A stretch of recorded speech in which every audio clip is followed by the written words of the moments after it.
Hello, everybody. It's Jonathan Talks here today with a very special guest. We're here with Erick Ybarra, I'll let him introduce himself in a minute, a Catholic apologist or researcher, blogger, all those things. And we're going to be talking about the papacy and scripture and church history. But before we get into that, Erick, obviously, if you want to give an intro, what are you working on, things like that. Yeah, absolutely. Thank you, Jonathan, for having me on here. My name's Erick Ybarra. I am a Catholic apologist. Um, my work is centered into the dialogue that goes on between Catholics and Orthodox, doctrinally and ecclesiastically. And I've got a couple of books out if people are interested by the end of the show to look into my work. I have one book on the Eucharist. It's called Melchizedek and the Last Supper. And the second book I have is on the filioque controversy between uh, Roman Catholics and Eastern Orthodox. Um, and if you want to look at my website, erickybarra.org, that's where I have several of my articles. Um, but other than that, I'm ready to go into the interview. So before we start, I went over this with Swan Sona, a bit with Michael Lofton, but just for people who are maybe new, um, and to get a kind of fresh perspective on it, if you have any nuances, what are the claims of Vatican I in regards to the papacy and the Roman Church, if we were to lay it out? Yes, that's a very good question. So I'll try to put this in 30 to 40 seconds. It's kind of hard to do.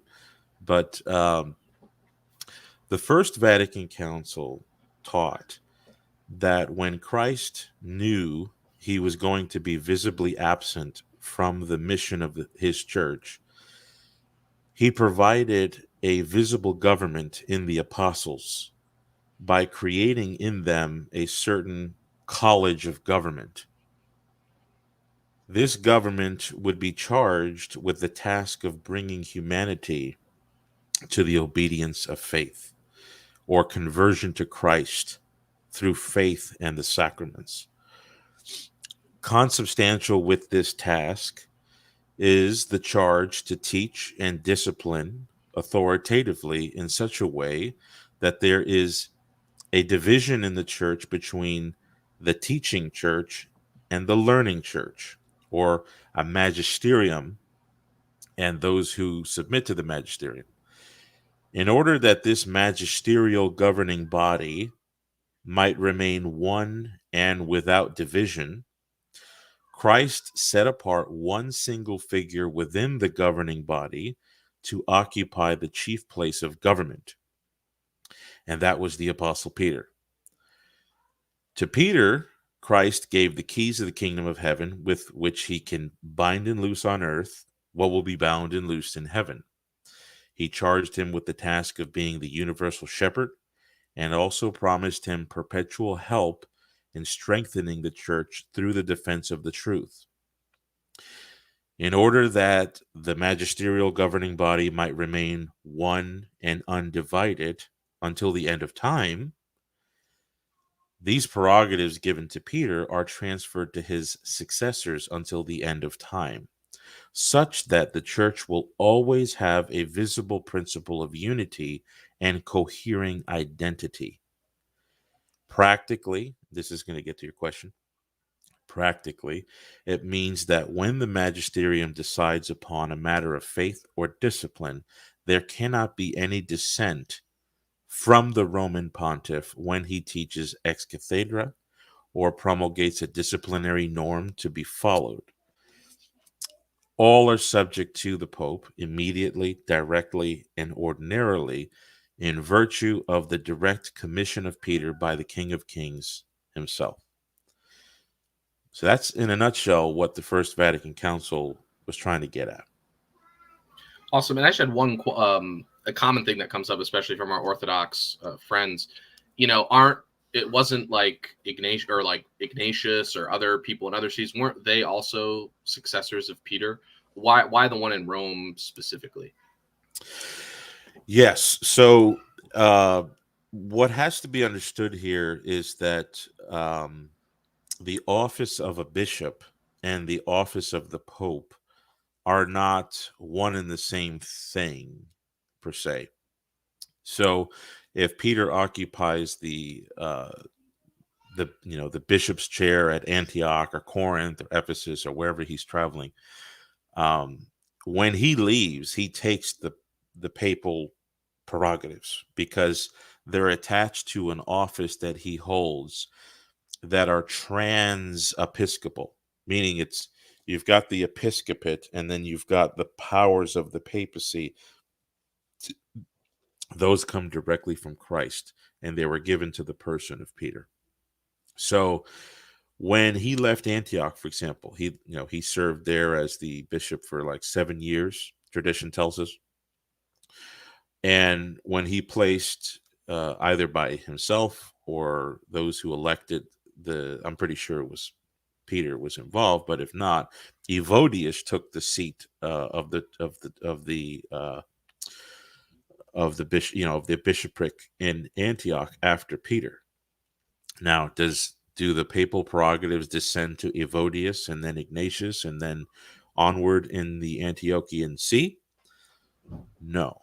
So when Peter left Antioch, went to Rome, the papal powers went with Peter until those prerogatives could be taken up by whoever was going to take up the residency of Peter's primacy where it was stationed. And we all know from tradition that station was Rome. Now, Antioch, Alexandria, they bear certain marks of primacy from Peter, but they're not the kind of inheritance that comes from the lineal succession from Peter that we say belongs to the popes. So Antioch, Alexandria, they do retain a certain kind of Petrine primacy in the liturgy of the church, for example, but it's not the unique prerogatives, universal, that were personally given by Christ to Peter. Does it have to do with Paul's martyrdom there as well, with Paul dying with Peter in Rome? Because I know Irenaeus cites that as the reason why every church must agree with the Roman Church.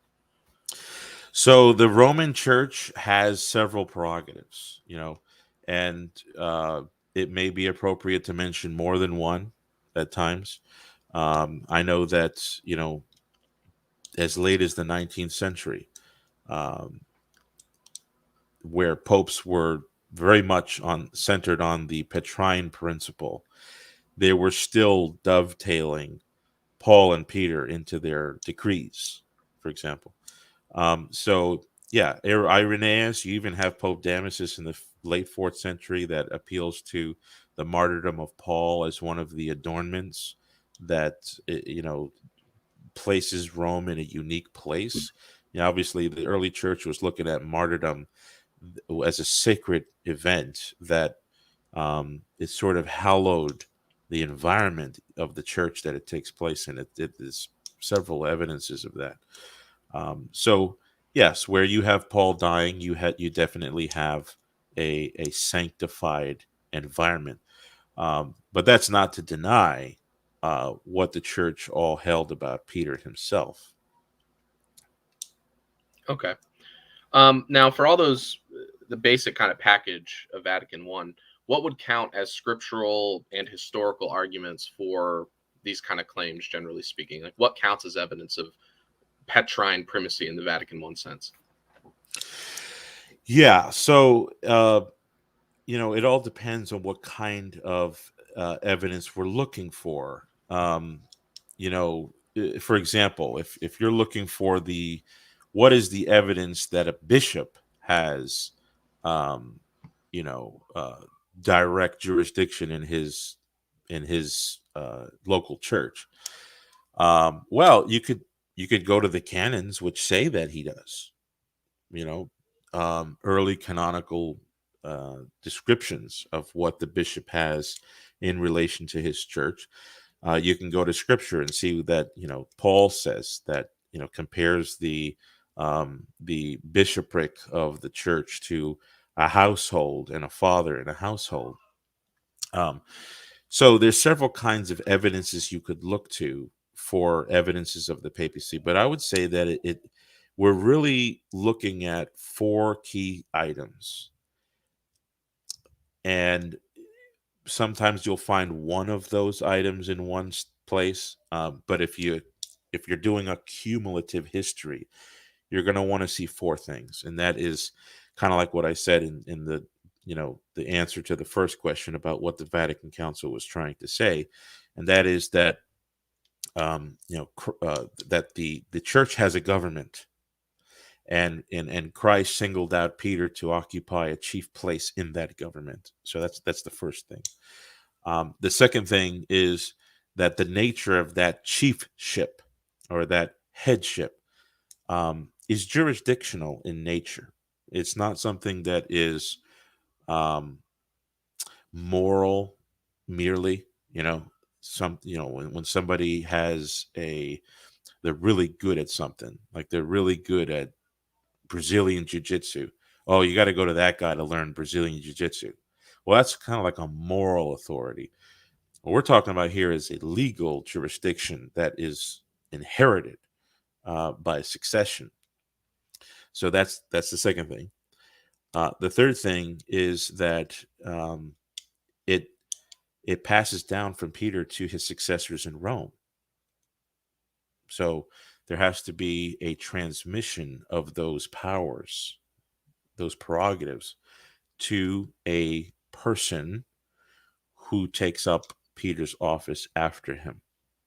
And then the fourth thing is that this design, this governmental design, is divinely embedded into the DNA of the church, and so therefore must last until the end of time.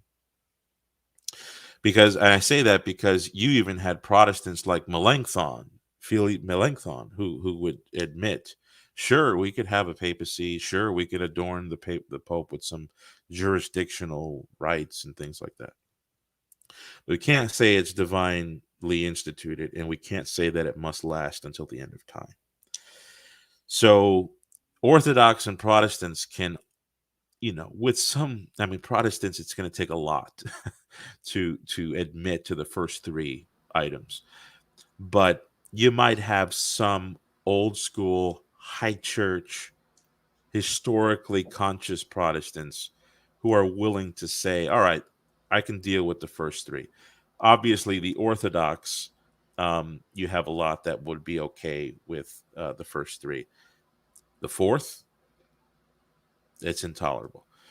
So those four things are really what are it's like the bare minimum, the least denominated kind of evidence you would need. Now that's to make a historical case. That's just a different question about whether it needs to be true by those four things.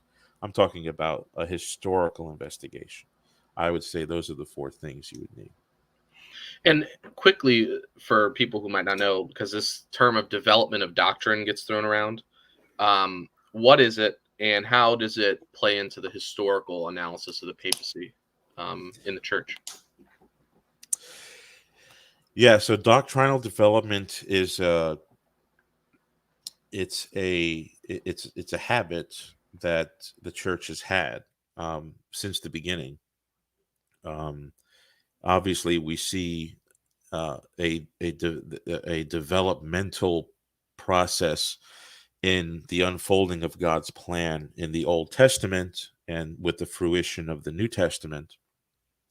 That is definitely a doctrinal development. However, when we're talking about after the faith has been delivered to the saints once and for all, as Jude tells us, what's the nature of development thereafter? And in the early church, they never voiced it too much. The method and the theory of transmission and continuance. They usually just said, "Look, whatever the fathers taught, we teach, or whatever has been passed down, that's what we hold. Nothing new, no innovation."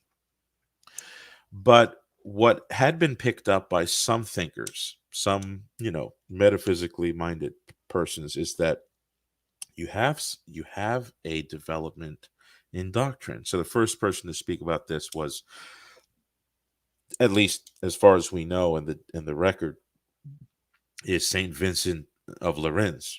And he's writing around the mid 5th century, and he wrote a famous document. It's called the Commonitorium of Saint Vincent, and in that document, he asks the question: Is there no development in doctrine? Is there no progress in the Christian religion? To which he says emphatically, there is. You know? But it has to have a certain kind of criteria that does not violate the nature and essence of the finality of the Christian religion. So obviously, we can't have a corruption of doctrine, a change of doctrine. Um, everything needs to remain the same substantially, but you have natural growth from the fact that certain teachings have consequences to them that are not always known at the time those truths are delivered. So, for example, the deity of Christ. Well, one of the first things that springs from that is his immaculate conception, right? I mean, if we, some people in the early church, they could have, they might have said that, the human body that was born in Mary may not have had to be immaculately conceived, because Christ, the nature of God came in afterwards. No, but once doctrine developed to the point where, we believe that in the conception of Mary, you have, in the production of the soul and body composite of Christ, you had to have an immaculate conception in Christ because he's God. Well, that's a necessary consequence from prior truths that you have to deduct. You see, they're not always given. So part of doctrinal development is simply living with the consequences of what we already believe. And so as soon as you commit to a certain doctrine, like the apostolic deposit, you're going to have to live with the consequences that naturally and necessarily deduce from it, even if you come to those deductions at a later time. So that's the basic, you know, definition of doctrinal development that was taken up um, with Cardinal Henry Newman, famous Anglican convert in the 19th century, 1840s. He began writing a document on the development of doctrine, and he's basically just teaching what St. Vincent said, that you have doctrinal development, but you have certain rules to that development, and those rules are basically you can't have a corruption of what came before. And so all of development has to be self-sustaining to the essence of the faith, always. Okay. So starting off with scripture, what's the primary scriptural evidence for the papal claims? Yeah, so the primary scriptural evidence is the three famous texts that are often cited. So you have Matthew 16 to 18, and you've got John 21 and Luke 23. So in Matthew 16, you have this singling out of Peter to be the rock of the church, the key bearer, and the one to arbitrate in disciplinary matters. So, keys of the kingdom are obviously um, a symbol of authority. If you stand at the door and you open doors and shut doors, you definitely have some sort of arbitration for membership in whatever structure you're protecting. Um, Peter's given those keys individually. Now we know in Matthew 18 those keys are exercised by the governing body of the apostles, but it's not superfluous that it was given to Peter first. And this is something that the fathers talk about later in later centuries. But I would say you have an argument there just by the fact that Jesus individuated Peter alone and gave him that designation, rock, which is a name that not all the apostles carried. Like it wasn't the rock apostles, it was the rock Simon, you know. And John 21, you've got this commission from Jesus to Peter, which, as we know, you've got that tripartite questioning that, Peter, do you love me? And in each case, upon the affirmation, Jesus charges him saying, feed my sheep, tend my sheep, feed my sheep, which is the word comes the word comes to mind is it's a pastoral ruling. The Septuagint Greek version of the word feed there was used in Psalm 2. I will give you, you'll rule the nations with a rod of iron. The word rule there is the same Greek word used to describe the feeding function that Peter was given in John 21. Thank you, Xavier. I didn't have the exact citations in front of me. So you've got this commission to rule over the flock of Christ. And it was an individuation, again, to Peter himself, vis-a-vis the sheep, which in that setting was the apostles were the sheep in relation to Peter. And then you've got Luke 22, verse 32, where Peter is given this promise from Christ that Christ would pray for him and that his faith would not fail and that he would strengthen the brethren. So what we have here is we have the first massive scandal to shake up the apostolic body. And Peter is the one given this privilege of being the object of a prayer, or the object of a petition from the Son of God himself, as it relates to him strengthening the brethren in the faith. So you've got some evidence there. Obviously, one of the options is what Vatican I deduced from it. However, Scripture alone yields a number of options. I mean, we can construct a number of options that yields from those three texts. So I would not say that the evidence thereby presented is the kind that excludes other alternative interpretations. I think you've got many interpretations you can come to with those three texts.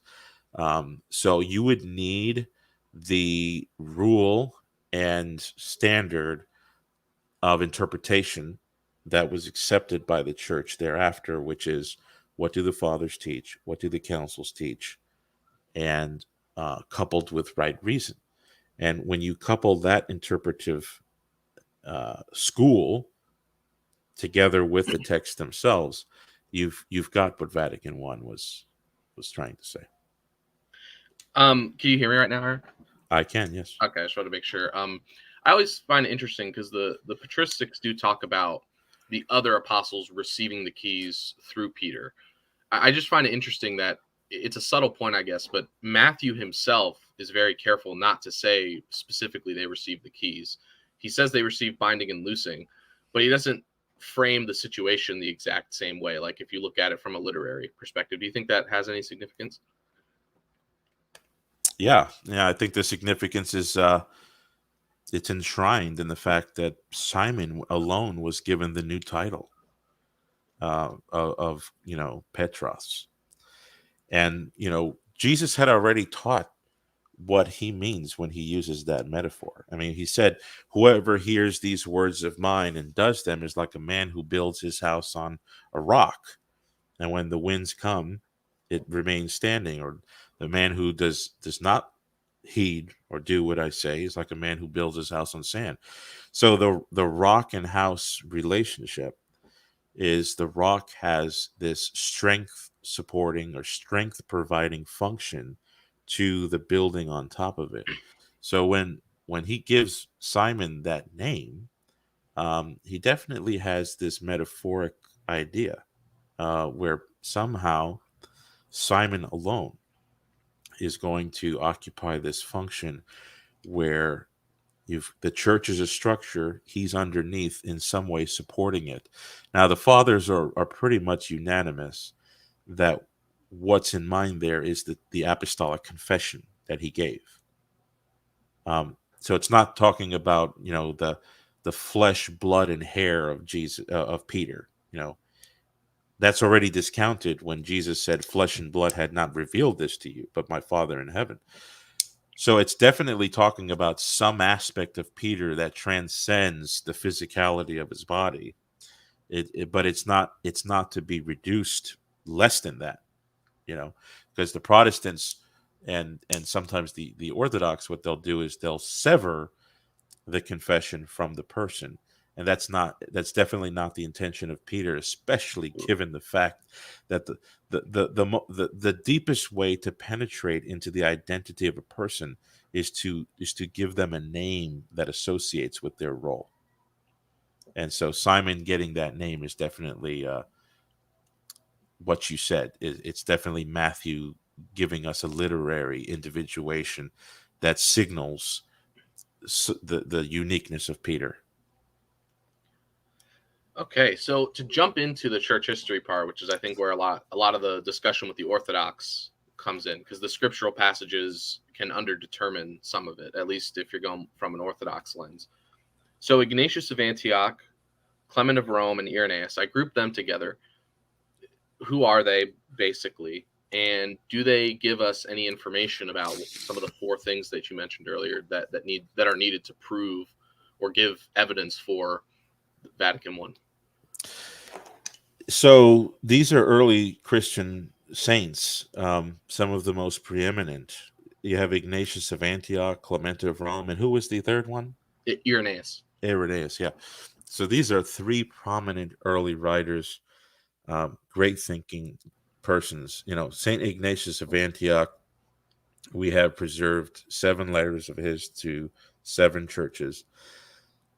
What he says about Rome in his letter to Rome, I personally have I I can see how one might say that the opening section where he describes Rome as the church that presides over the agape, or I can't remember if he says presides over the agape or presides in the agape. I think it's in the agape. So I know that the agape had been an early reference to like the Christian society.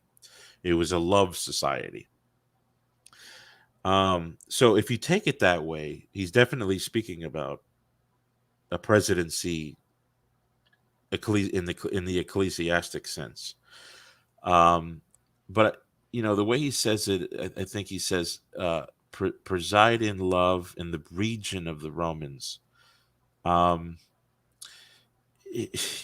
I still think there's more than one way to take that, but there's definitely something to be gleaned there. I think that perhaps what we could say is by itself, there's too many options there on how to interpret it to be decisive. But when you compile it with what Irenaeus says and what happened in the letter with what happened in the letter of Saint Clement to Rome, now we could say, okay, so Rome had this reputation, if not leadership function, of of being this beacon for doctrinal as a doctrinal standard, you know, and helped with disciplinary issues in the church. So I think when you compile all of those together, Ignatius's intention comes. There's a likelihood that comes to bear that he means that Rome has a primacy over the churches. But I can understand why somebody might say, it's a little too hasty. Sounds like he's just saying that, Rome as a church in the present in the field of, in the region of the Romans, perhaps maybe in Italia, you know. But so that's what I would say. I would say that he if we compile him together with other authors, and if their credibility is unquestioned, then I think Ignatius of Antioch gives us a small hint of an early Roman primacy. With regard to Saint Clement of Rome, you have this letter being written regarding an upheaval that took place at the Church of Corinth in her leadership. The presbyters that had been hitherto presiding were basically fired from office, and new folks were put in to replace them. And Clement seems to indicate that he had received requests from people in Corinth that he would address the matter and dictate what should be done. And so I think that letter definitely shows that Rome felt responsible to attend to a problem, far off into the distance.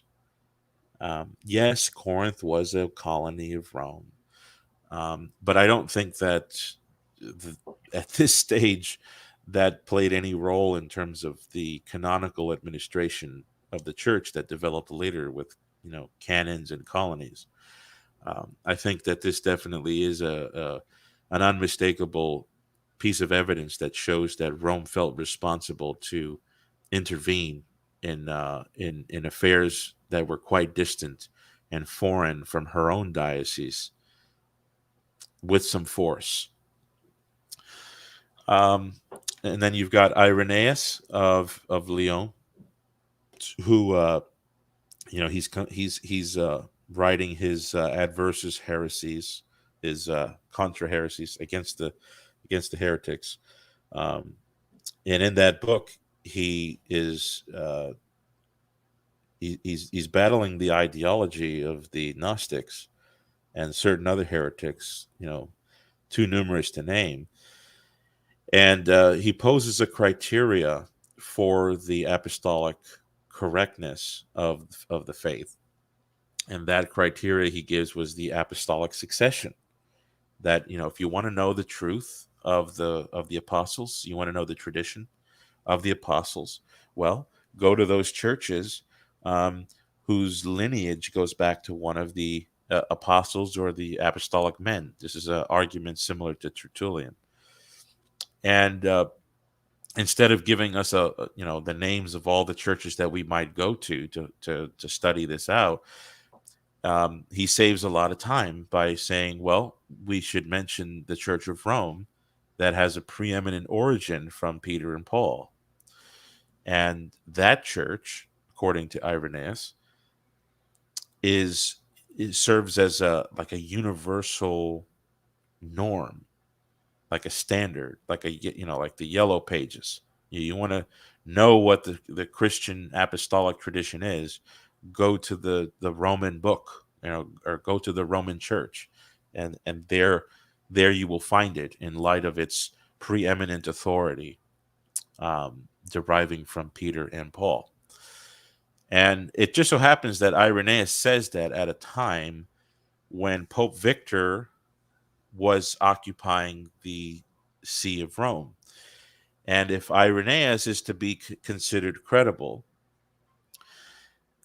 and that Rome was this reliable, a reliable center of the Orthodox faith, then Pope Victor's consciousness of his jurisdiction in Asia, if some of your listeners are not familiar, Victor took up authoritative decrees. He required synods to be held in the East and the West over the date of Easter.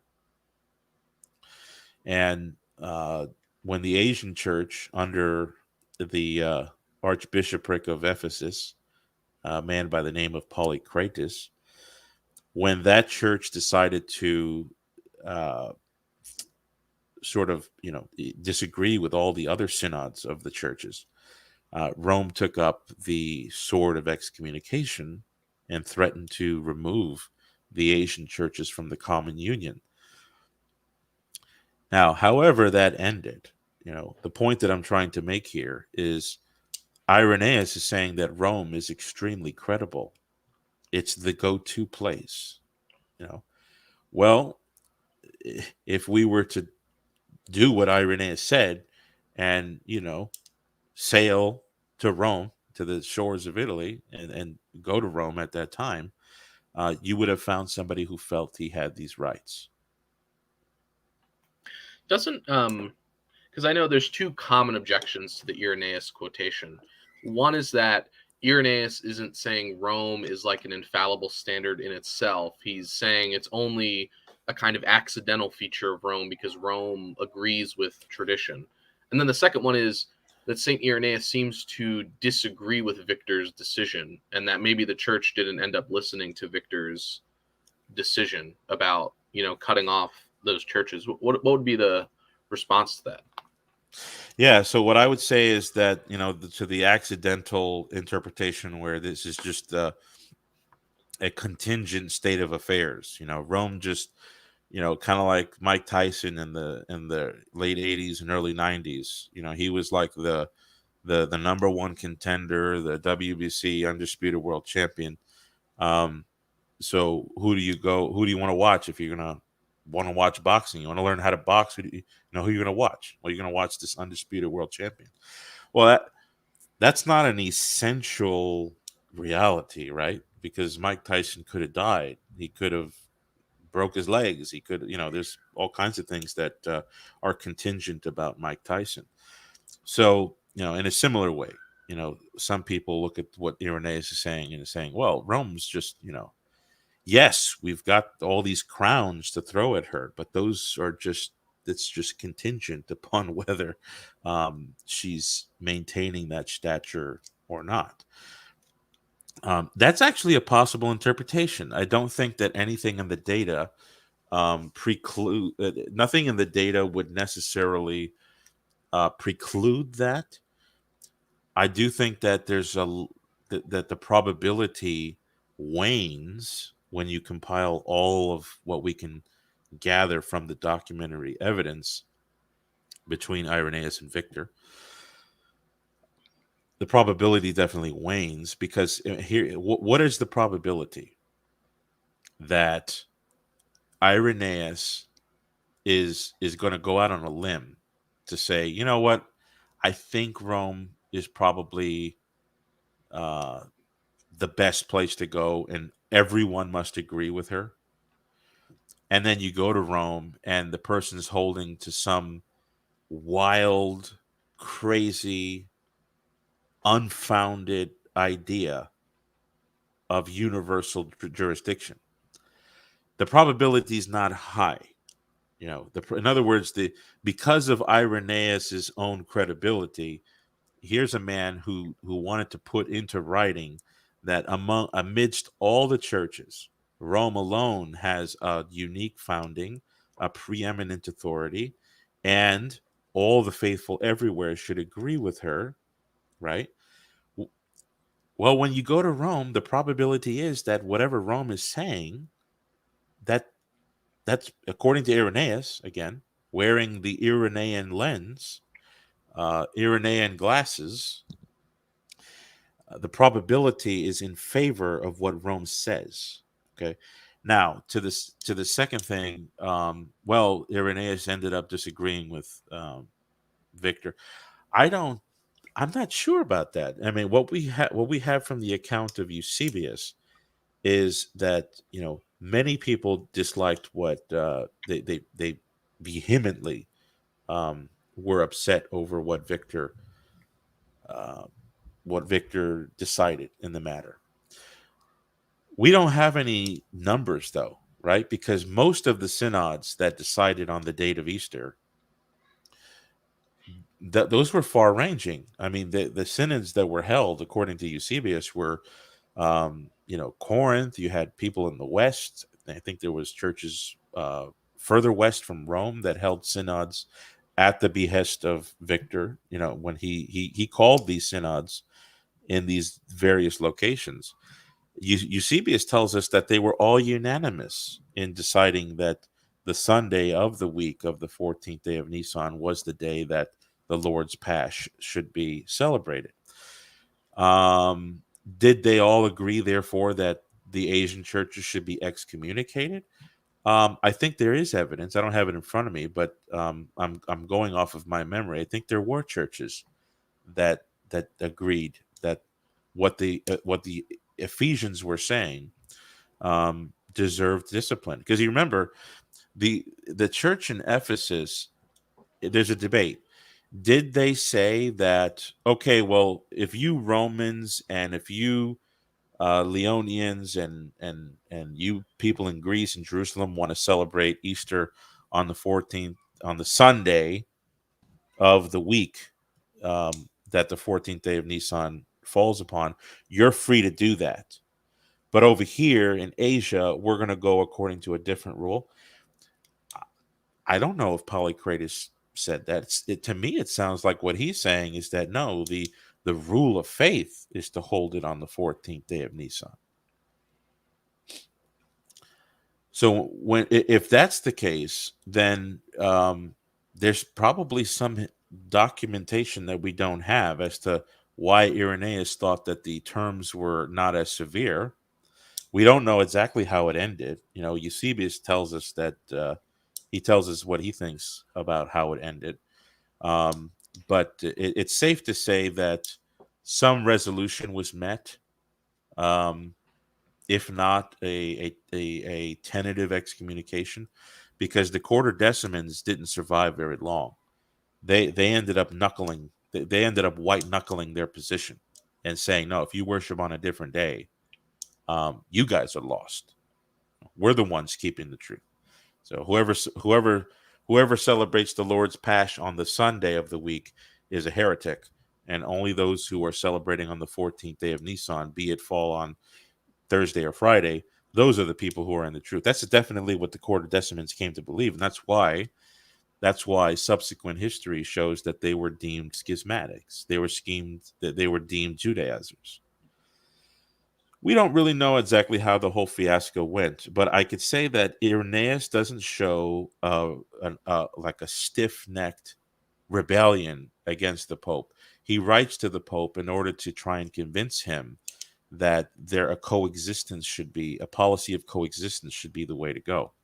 I don't see any evidence in Irenaeus of him saying that, he would take some sort of excommunicating, response if Victor went through with his plan.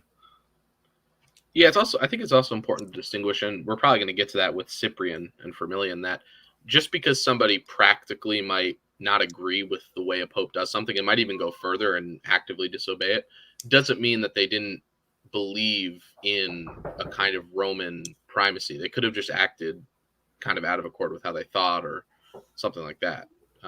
Would you agree with that? Or Yeah, that's true. I think so.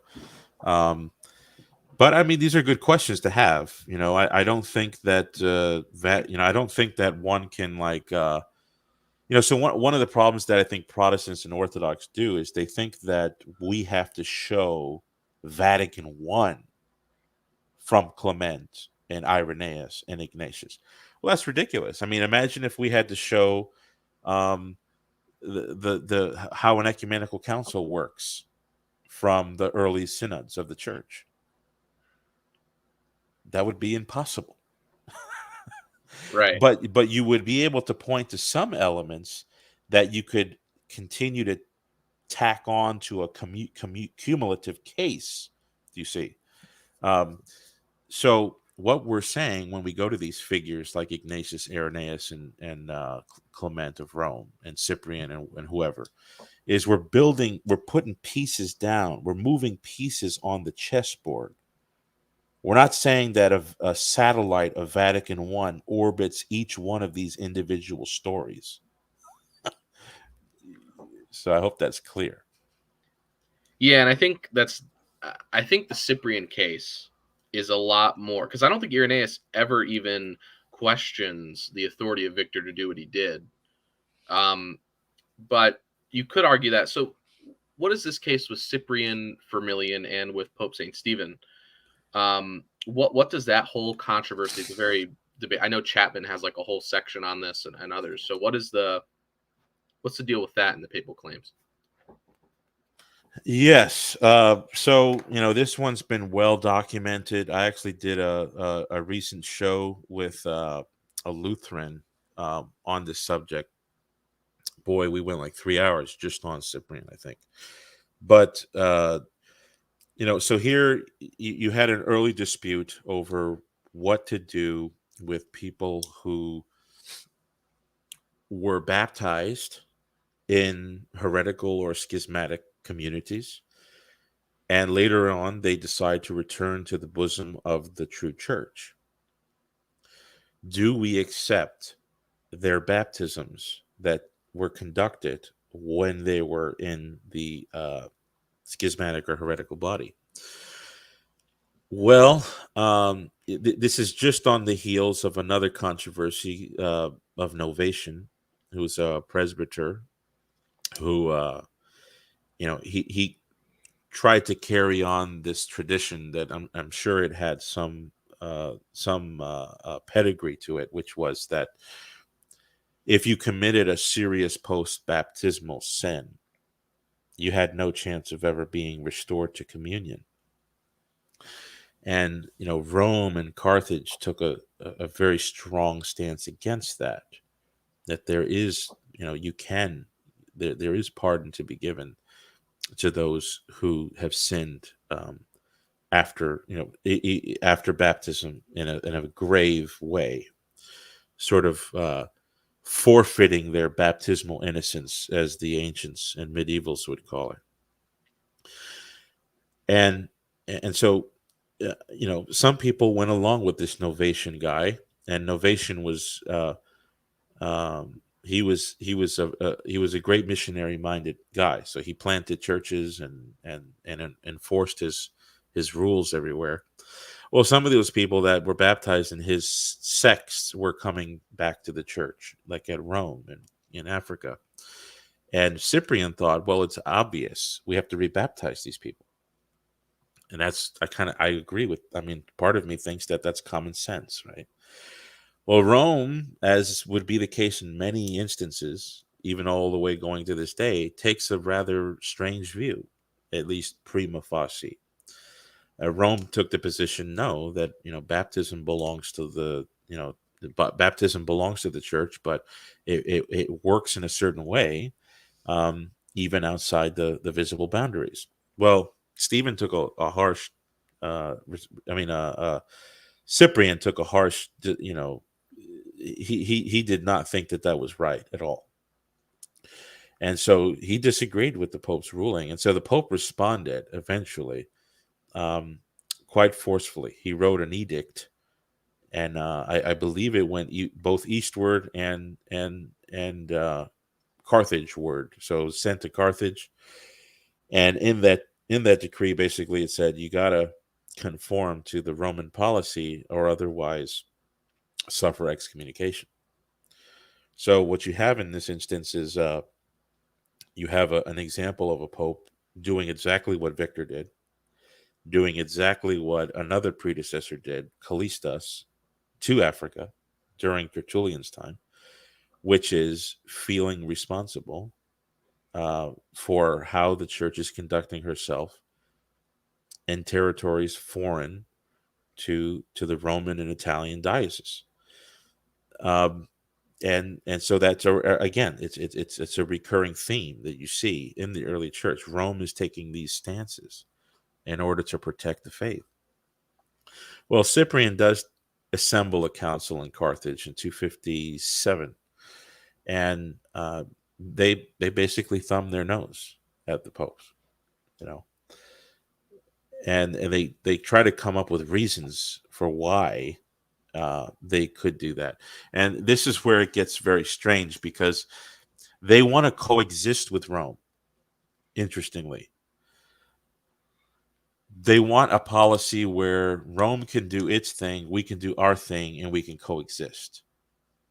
Well, it's ironic because Cyprian was all about condemning and separating from the Novatians. He didn't have a policy of coexistence for them. But when it came to this issue, when he was under the crosshairs from Rome, he wanted coexistence, which doesn't make a lot of sense, especially when you look at the fact that he didn't believe that those baptisms that were done in heretical communities was valid. So if Rome was accepting people without rebaptizing them, he was literally accepting that. Rome would literally be accepting them without having them washed in the baptismal waters. That sounds like a pretty severe error. Nevertheless, Cyprian's council did not condemn Rome in the slightest. Now, how did that all end? We don't really know. We know that there was there were persecutions that pushed out the piece of communication between Rome and Carthage, and Cyprian died a martyr. We know that, and subsequent fathers would write upon the situation, and that's really where I would go. Augustine, Jerome, Optatus. These are all prominent figures who lived close to Cyprian, who tell us what happened, and none of them agree with Cyprian. They disagreed with Cyprian's view on baptism, and they disagree with Cyprian's view on the procedure that was taken. In fact, Vincent of Lerins, to add to that list of men who write afterwards, he even said that Stephen took up his rightful position during the whole fiasco. So I think what you have there is a very antique example of Rome exerting its primacy, another see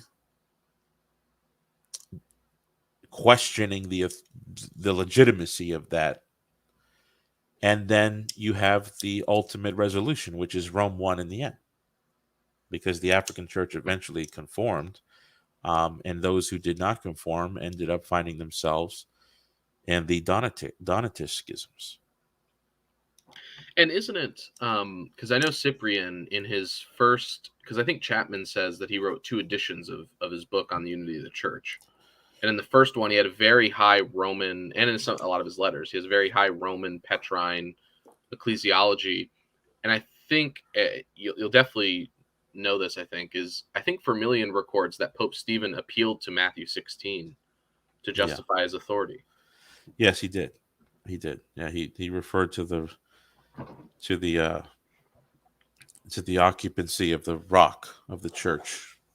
Obviously, an obvious allusion to Matthew 16.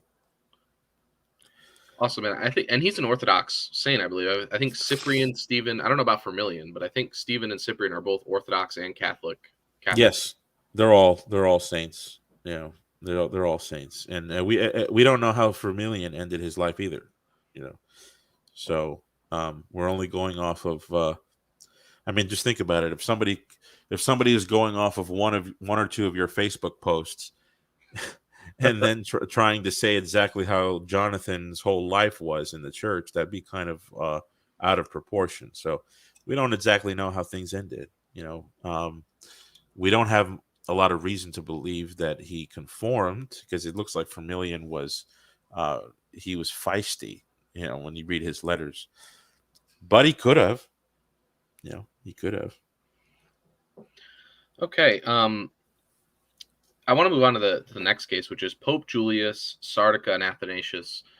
A lot of stuff about jurisdiction, particularly there, and whether Rome is receiving the jurisdiction from a council or whether it's just being affirmed.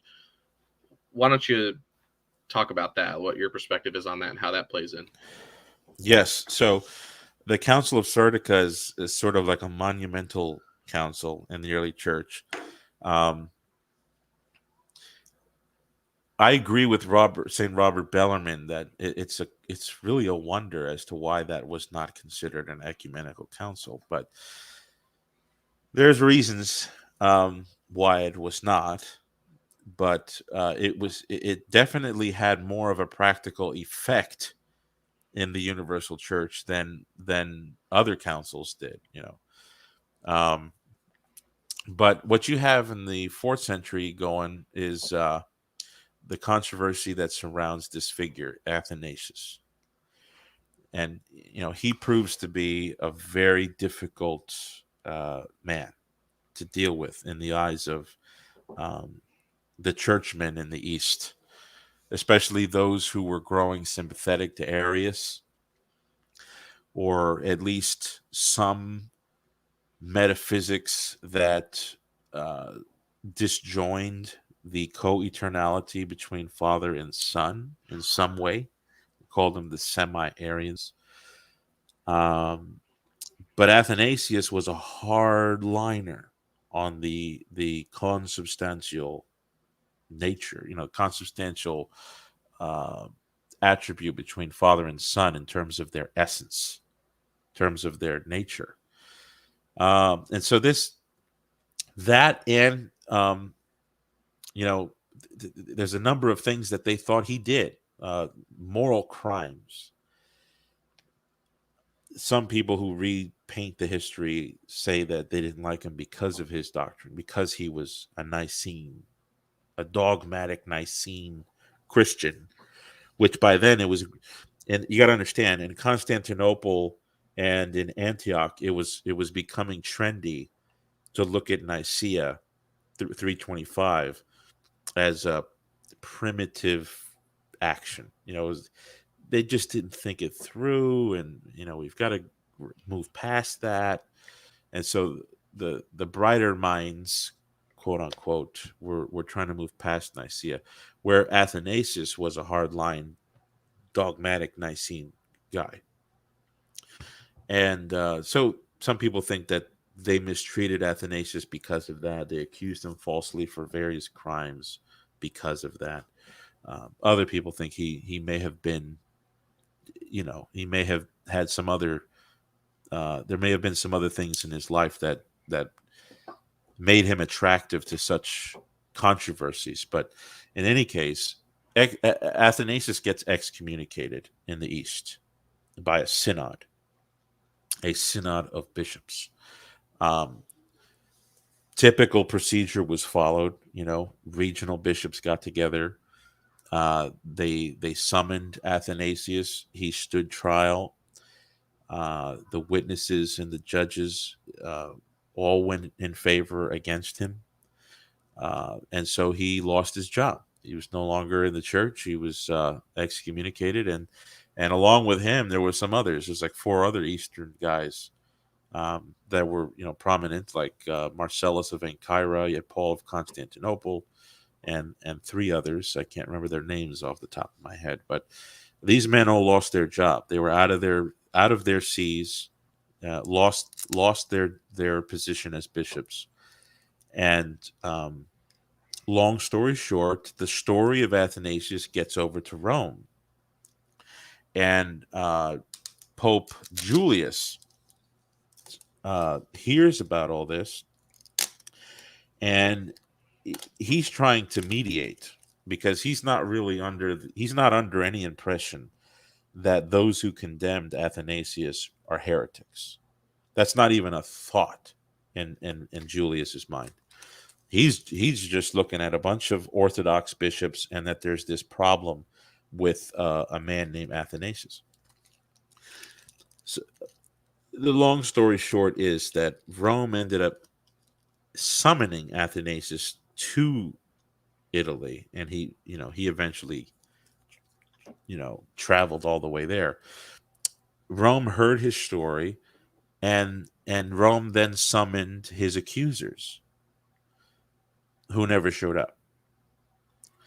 And so Rome ended up overturning the decision of the Synod of Tyre, or Tyre, that was held in 335, that condemned Athanasius, as well as a couple other synods that rehearsed that condemnation, as well as the other 4 men that came with that Athanasius. So Rome overturned those decisions, and then provided. Sorry, I've got my phone ringing here. Don't mind it. Rome provided paperwork for them, which basically said these men are innocent and they are to return to the east, um, with their jobs restored as bishops. So Athanasius was supposed to go back to Alexandria and walk in and show these papers from Rome and take his position again as bishop. Well, that was laughable to the Easterners. They thought that Rome violated ecclesiastical custom. A synod had been called and a synod had been concluded in this region. How dare Rome just flip the switch, all the way over there, across the ocean of the Mediterranean. So there was this dispute on whether Rome had this right to do that. And, Julius ended up writing a long letter to the Eusebians. That's what they were called, by the way. They were following this one man who was the mover and shaker. His name was Eusebius of Nicomedia. And so, these people were called the Eusebians. Even after Eusebius died, they were called the Eusebii, the people of Eusebius. Julius wrote a letter to them basically saying that, no, the laws of the church are quite different than you think. And he based it in the constitutions and the traditions that were delivered to Rome by Paul and Peter. That whatever is going to be concluded on matters, especially on a matter dealing with a bishop of a great see like Alexandria, it's got to pass the review of the Roman Church. And he speaks about it as if it's axiomatic. It would have been embarrassing to write that if he really didn't think that. And that's in the Council of Sardica he wrote that, or is that in a letter? No, this is a letter he wrote before Sardica. This was without view to a council being held on the matter at all. But the two emperors at the time, I can't remember their names, Arcadius and Honorius. I can't remember if that's the two that were in power at the time.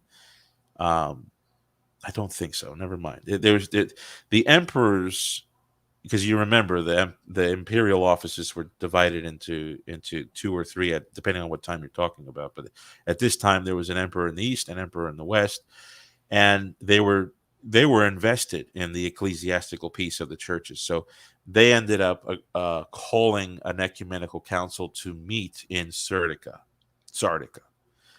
This is modern day, southern area. Is modern day Bulgaria region, where Bulgaria is today.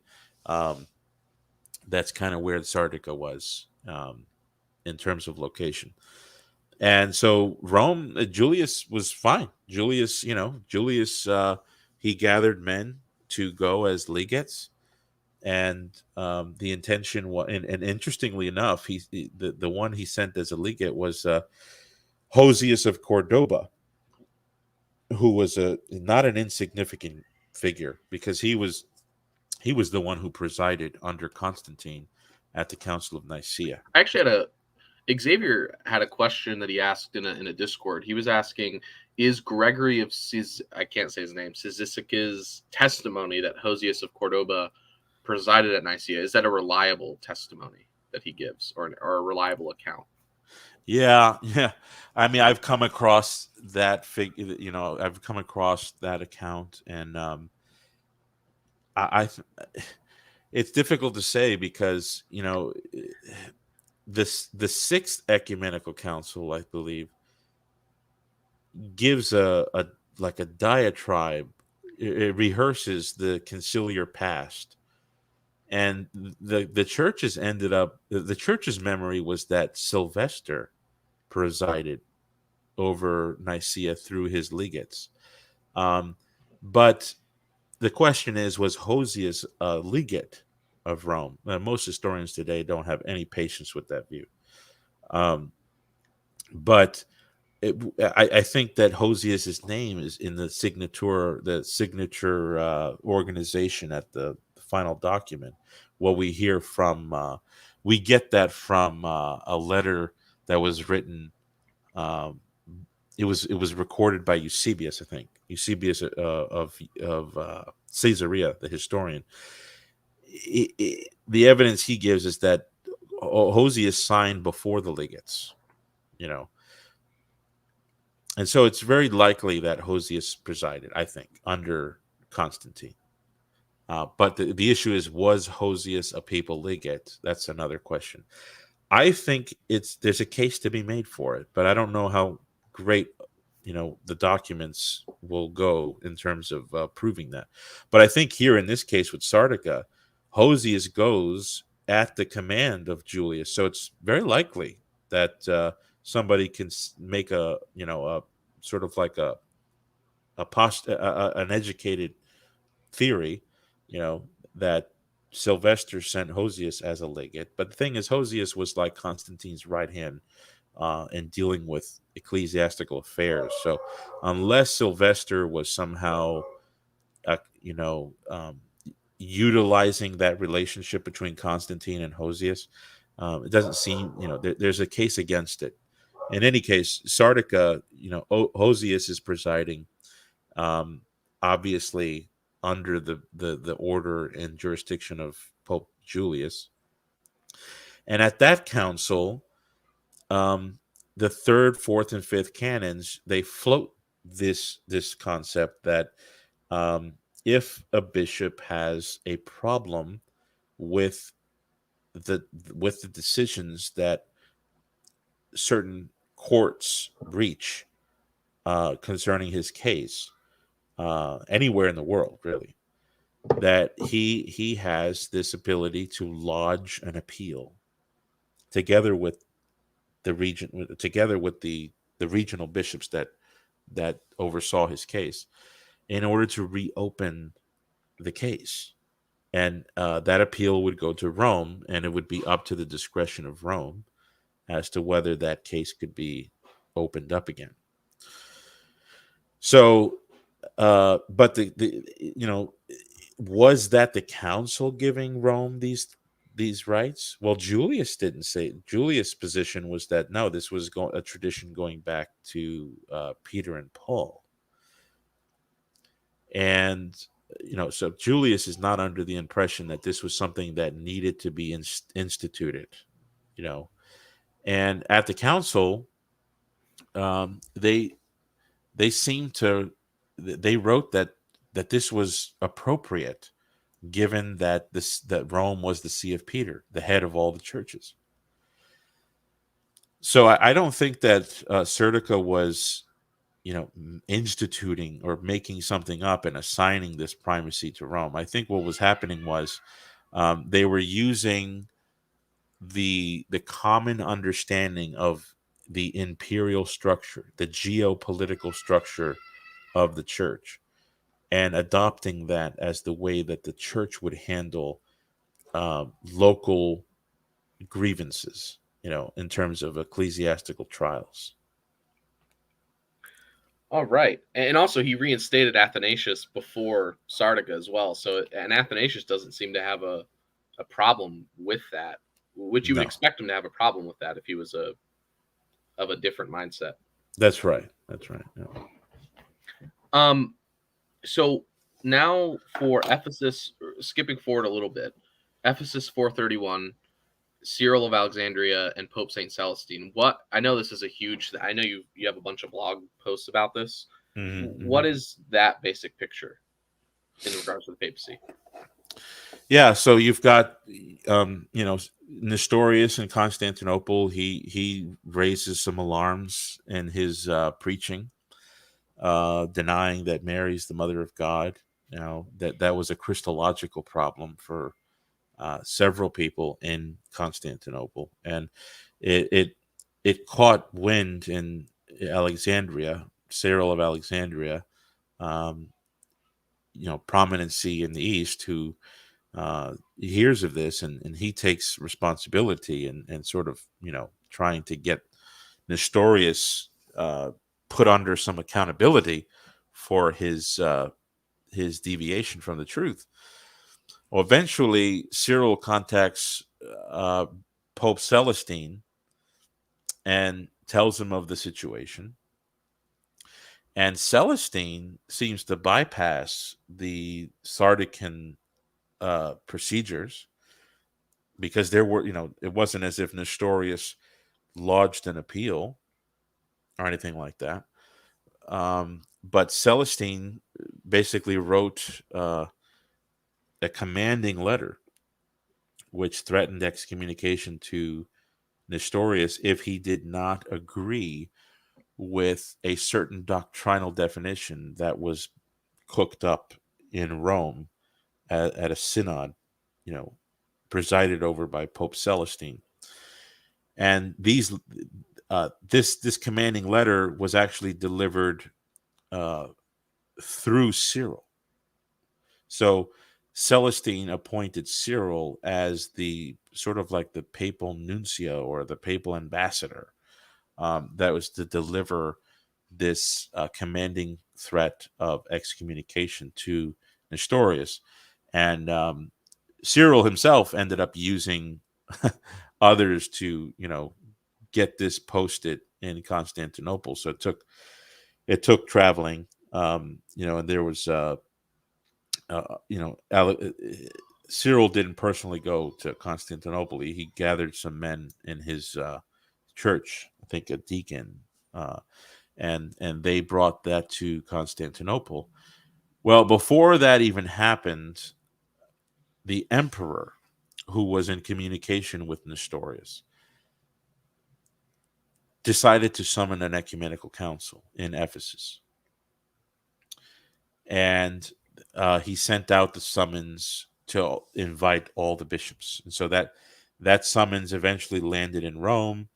And Celestine, read that and said, well, he basically acquiesced. He said, sure, if there's going to be an ecumenical council, that's even better. That's basically how the Pope looked at it. Well, Cyril actually had an issue with that because he said, well, you've already written a commanding letter threatening excommunication. Nestorius did not heed it. So what are we supposed to do at this council? How are we going to entertain the innocence of a man already condemned? And Pope Celestine wrote back and basically said, no, let's extend it out. Let's see how he faces the council, And the Pope basically, implicitly extended the conditions of his original letter to what would come about through the council. So Pope sends two or three legates to the council with instructions. So when they get to the council, it had already been going on for a whole session. Cyril was acting in place of Pope Celestine, so he was kind of like a legate too at the council, but it had already been going, and Cyril jumped right to it and just condemned Nestorius for his heresy, and also because Nestorius did not attend the council. This is one of those issues with this council that makes it such an elaborate piece of history, because it wasn't appropriately held, at least starting off. Legates weren't there. It was just Alexandria, and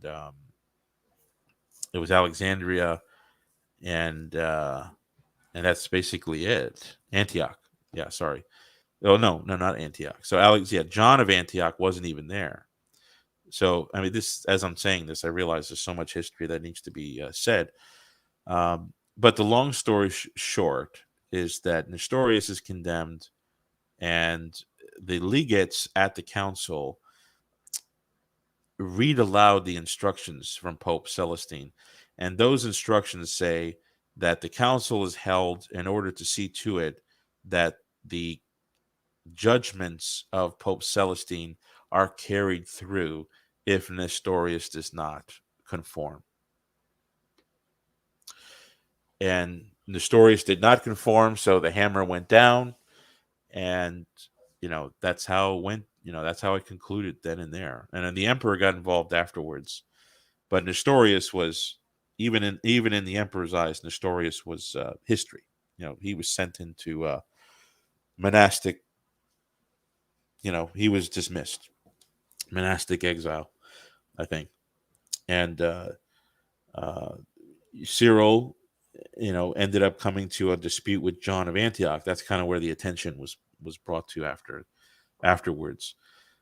But even then, Rome intervened and had to settle that score. You know, so that's the long and short of. And did, because I know I've heard this about Pope Saint Leo. Did Pope Saint Celestine have the same mindset of Leo, where he thought his writing already definitively settled the issue, and that the council was kind of like making that more known, or did he think that you needed a council to like ratify his decision? There's no evidence that Celestine thought that the council could overturn what he decided. In fact, the council itself recognized that Rome had to be anything fresh that had to be done at the council. So, like, what to do with John of Antioch? John of Antioch condemned the council of Ephesus. And so they had to deal with that, but they didn't even pass full judgment on him. They wrote to Rome saying, we leave it to you to what to do about John. And so you already see the council is understanding this subjection that it has to Rome, not even the legates at that point, because they didn't have any instructions on the matter. So yes, I think Celestine understood that his decision was final, just like Saint Leo the Great. Does Father Richard Price comment on Celestine's mindset in regard to that in any of his works? Yeah, I think so. I mean, I have his translation of the Acts here. As we're going through this, I can try and flip to where he talks about this. But yes, he understands that the Roman position, and this is what Richard Price pretty much says about Rome altogether in the first millennium, is that Rome always thought that the final and decisive authority lay with the Pope, because he is the successor of Peter, who was given rights directly from Jesus Christ. Did the East accept that? He doesn't think they did. Richard Price does not think that the East accepted that. I don't agree entirely with that, because we definitely see Eastern men. I mean, Cyril of Alexandria, for goodness sake, is playing the utility of Rome. I mean, he's the viceroy of the Roman project here. I mean, well, who is he? He's definitely a Greek man. There are several prominent Eastern saints who show the consciousness of the finality of Rome's jurisdiction, but I can agree with the fact that the East was not as on board with it for the same reasons. So I think the East at times they heard the Roman claims and they sort of put up with it. You know what I'm saying? Whenever they could use it, they like put up with it. But whenever it went against their precious wishes, they felt like they could sort of buck a little bit, and you see that quite often in the East. You see that in the West. There was disputes in the West where Western bishops were trying to they admitted Roman primacy, they admitted his doctrinal superiority, but they just thought that he crossed the line. You see that today. Yeah. But I can't find it. If you can't, don't worry. I was just curious what he said about it, because I know. Yeah, I'll keep looking. Does have a more balanced, maybe a little bit too balanced view.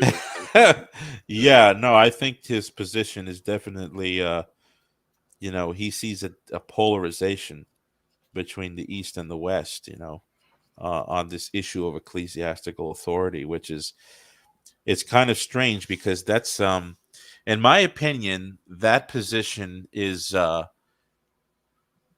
it's a proof for Protestantism because it basically proves that the church was split, and just like Israel was split in the north and the south, um, that means ecclesiastical divisibility is okay.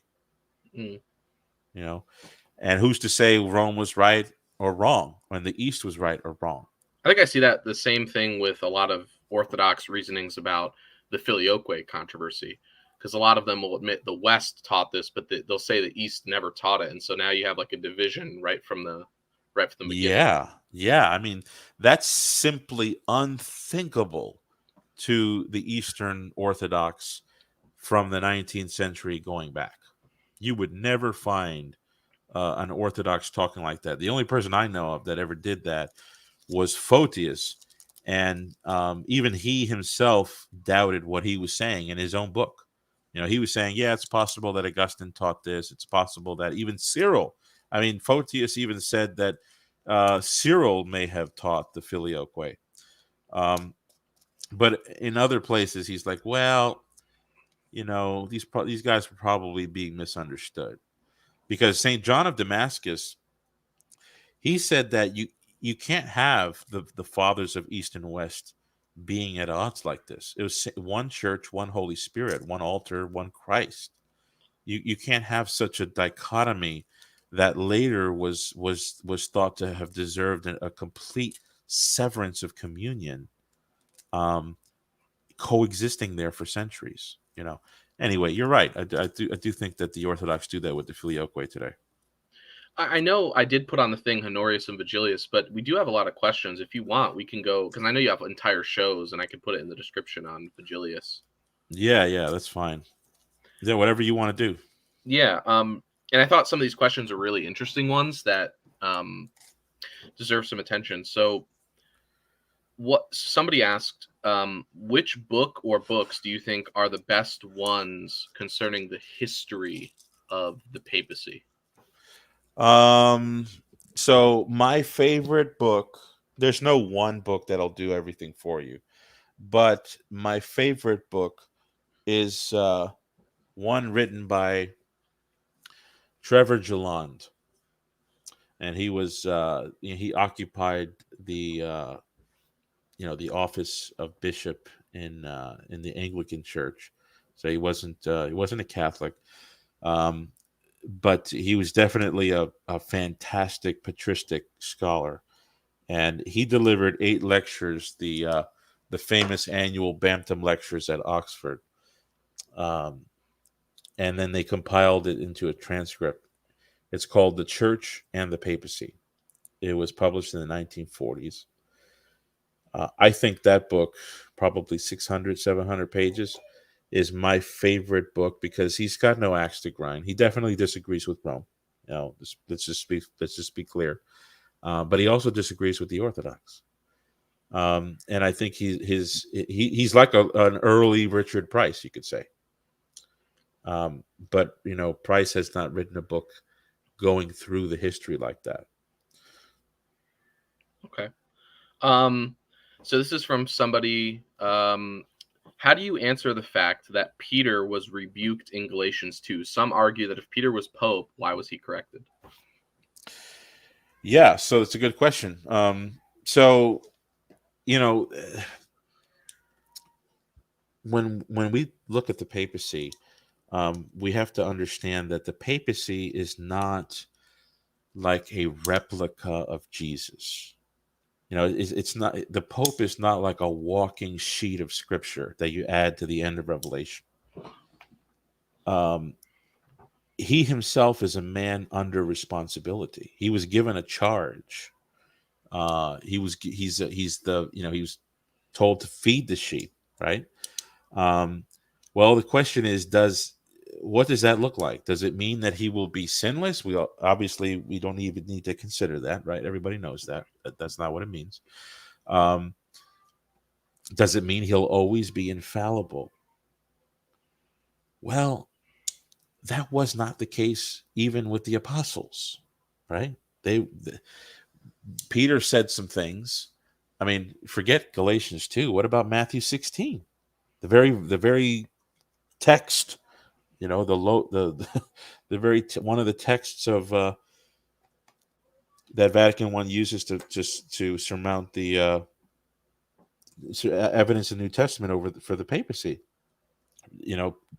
Jesus predicts his death and his treatment in Jerusalem, and Peter says, far be it from you, Lord, that this would happen. And Jesus turns around and says, get behind me, Satan. So the that was a fallible statement by Peter. It was definitely immature, though understandable, right? So we obviously know that it doesn't mean that the Pope will be infallible, just like the apostles were not infallible. They were not only fallible at general times. They could do some things that were silly, according to Jesus himself. So, what was Peter doing in Antioch? Was he occupying a teaching function? And the answer is no, he was not. What's described to us is that here's a man who himself taught that you don't need to be circumcised. You don't need to abstain from unclean foods. For goodness sake, it was Peter himself that God came in a vision and brought down a sheet from heaven showing unclean animals. And what did Peter say? Peter says, in my whole life, I've never eaten anything unclean. And God says, rise, kill, and eat.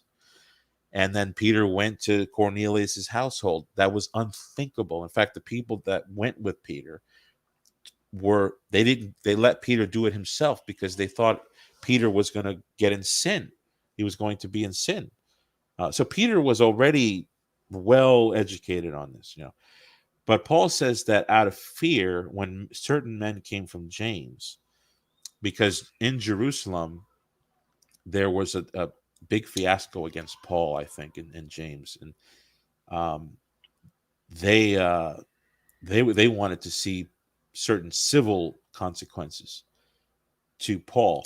So I think Peter feared being arrested, basically, by some of these Judaizers and coming from Jerusalem. And he separated himself from the Gentiles because if he didn't, they would have had evidence to seize him. So what you have there is a lapse of judgment. He's definitely acting out of accord with the truth, but he's not occupying a teaching function.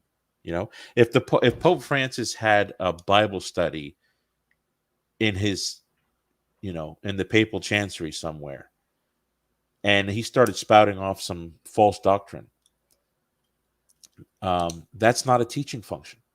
It's a Bible. I mean, it's a teaching function in a sense, right? He's trying to teach you in a Bible study, but it's not an exercise of the magisterium, which is that's a different kind of exercising and of the Pope's teaching function.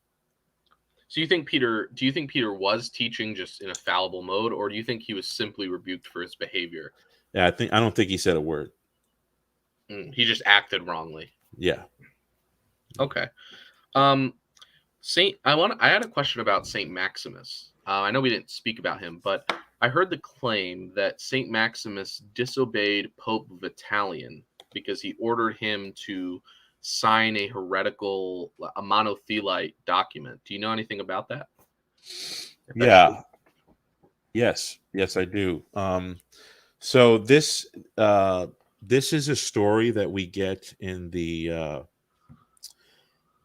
in I think it's a biography or a biography written about Maximus by one of his disciples or pupils afterwards,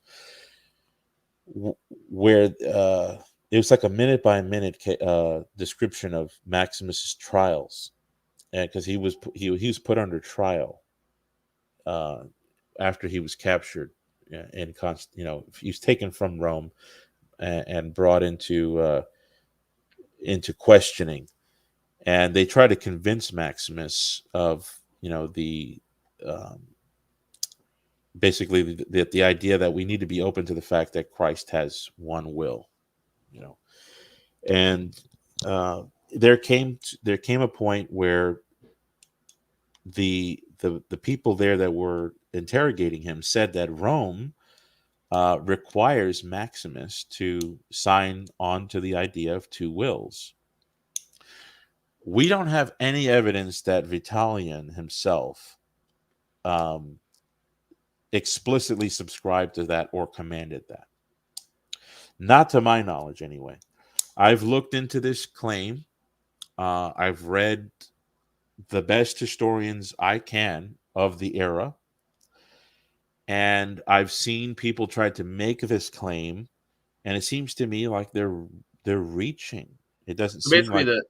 the people who put Maximus on trial were monothelites. Well, I mean, they were.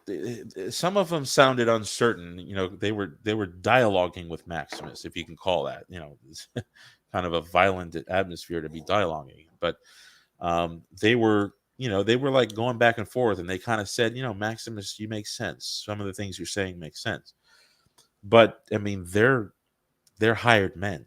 You know, they were there to see it through. That the emperor's will um, was the final say. Well, it got to the point where they were claiming that Rome was commanding him to subscribe to the very doctrine that he condemned. So we don't have an actual document from the Vitalian or from the Roman See saying that.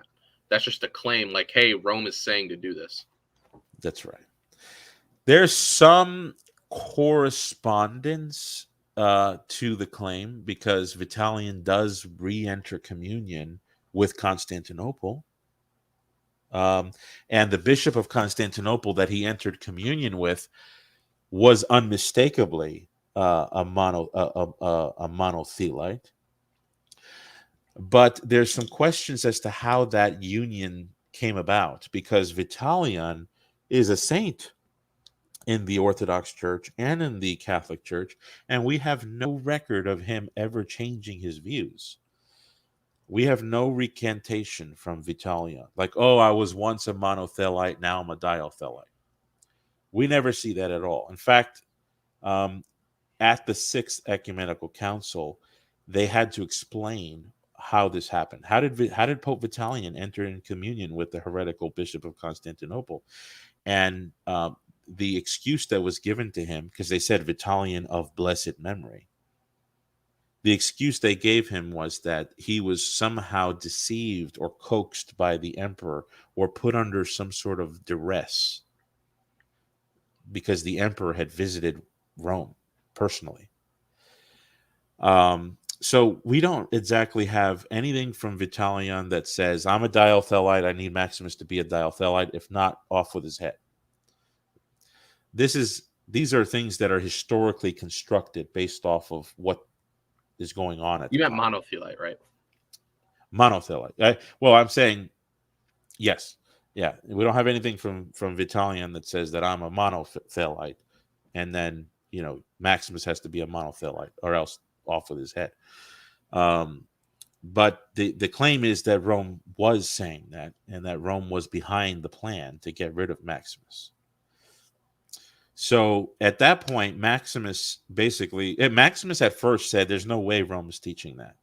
There's no way." That's some of these guys, like I hear online, they talk about Maximus as if he was trigger ready to just say, you know what, if Rome's going to go into heresy, so be it. And that's not how it was. If you read the account, which you can if you get a very expensive book, I can give you the link to it. It's like $200 to get the English translation of the Greek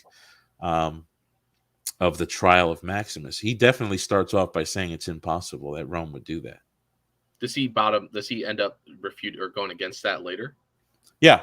He basically says, he comes to the point where he says he doesn't care if anybody.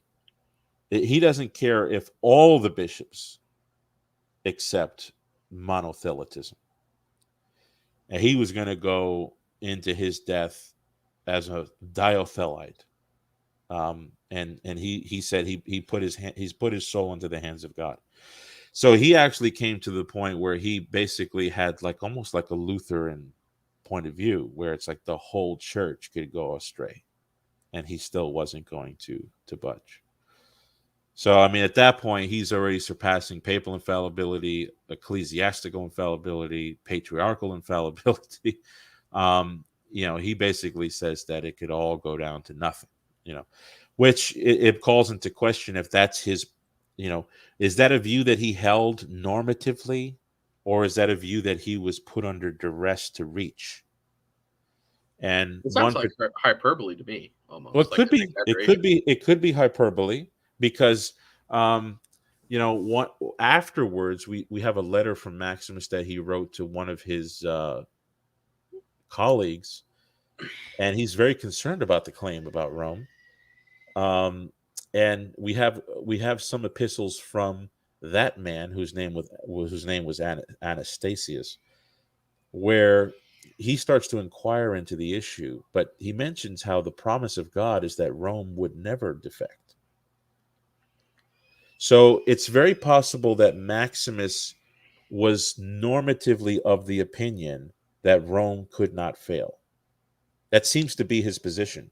I mean, for his whole career, that's his position. But as a result of his trial, it does seem like, I guess, he was pressured enough to say either he went like the route you're saying, where hyperbole, like he's just going to go along with these people for the sake of argument, or he thought, well, if that's the case, then that's the case. I don't know what else to do. Mm. So, what I don't think is that Maximus, his entire life, believed that the whole church can go astray and that this was just his opportunity to prove it.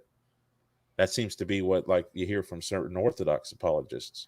Because if we're going to take Maximus's final statements in his trial and make that the normative Maximian theology, he literally says that all the bishops can err. Which I don't think even think the Orthodox could maintain a No, position like that. no, not at all. So here's one from Xavier. How would it affect the papacy if either Constantinople 869 or 879 were ratified? What are we to make of the unanimous medieval consensus that it was Constantinople 869 that was ratified and not 879? What are we to make of the unanimous medieval consensus that it was 869? Okay. Um, this is a very good, here's what I would say. Okay, I'm going to put the zinger down and then I'll explain a little bit afterwards. The Council of 869 and the Council of 879 are both very acceptable doctrinally to the Catholic Church. In fact, right now, if Pope Francis got up and said, the Council of 879 is authoritative, it would injure no claim about papal supremacy.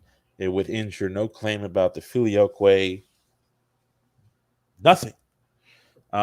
So the second thing I would say is that the Council of 879 actually has some of the most clear and precise claims to a divine papal supremacy over the whole church.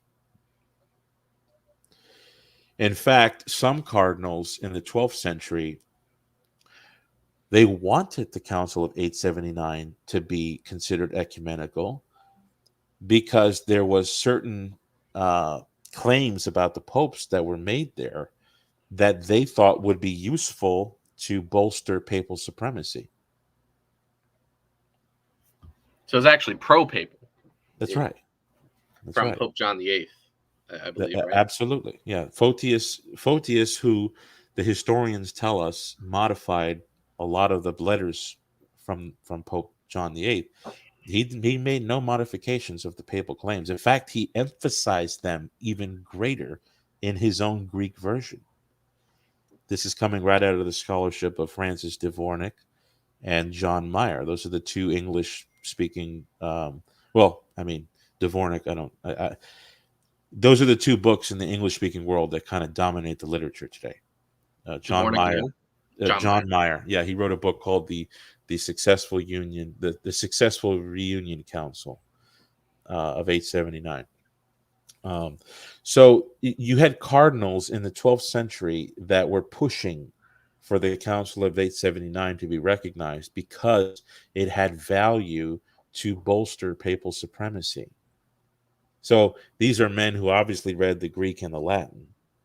And if they saw 879 as some sort of like knock them down, drag them out argument against the papacy, why in the heck would they do that? So you're telling me, Eric, that Photius, the great pillar of orthodoxy, was actually a papist? Well, there's a question as to sincerity, right? I mean, Photius could have done it out of, hey, look, I got my job back. I'm back on the throne. I can give a little bit. I'll allow the popes to toot his horn and, yeah, just put it into the axe, whatever, make him happy.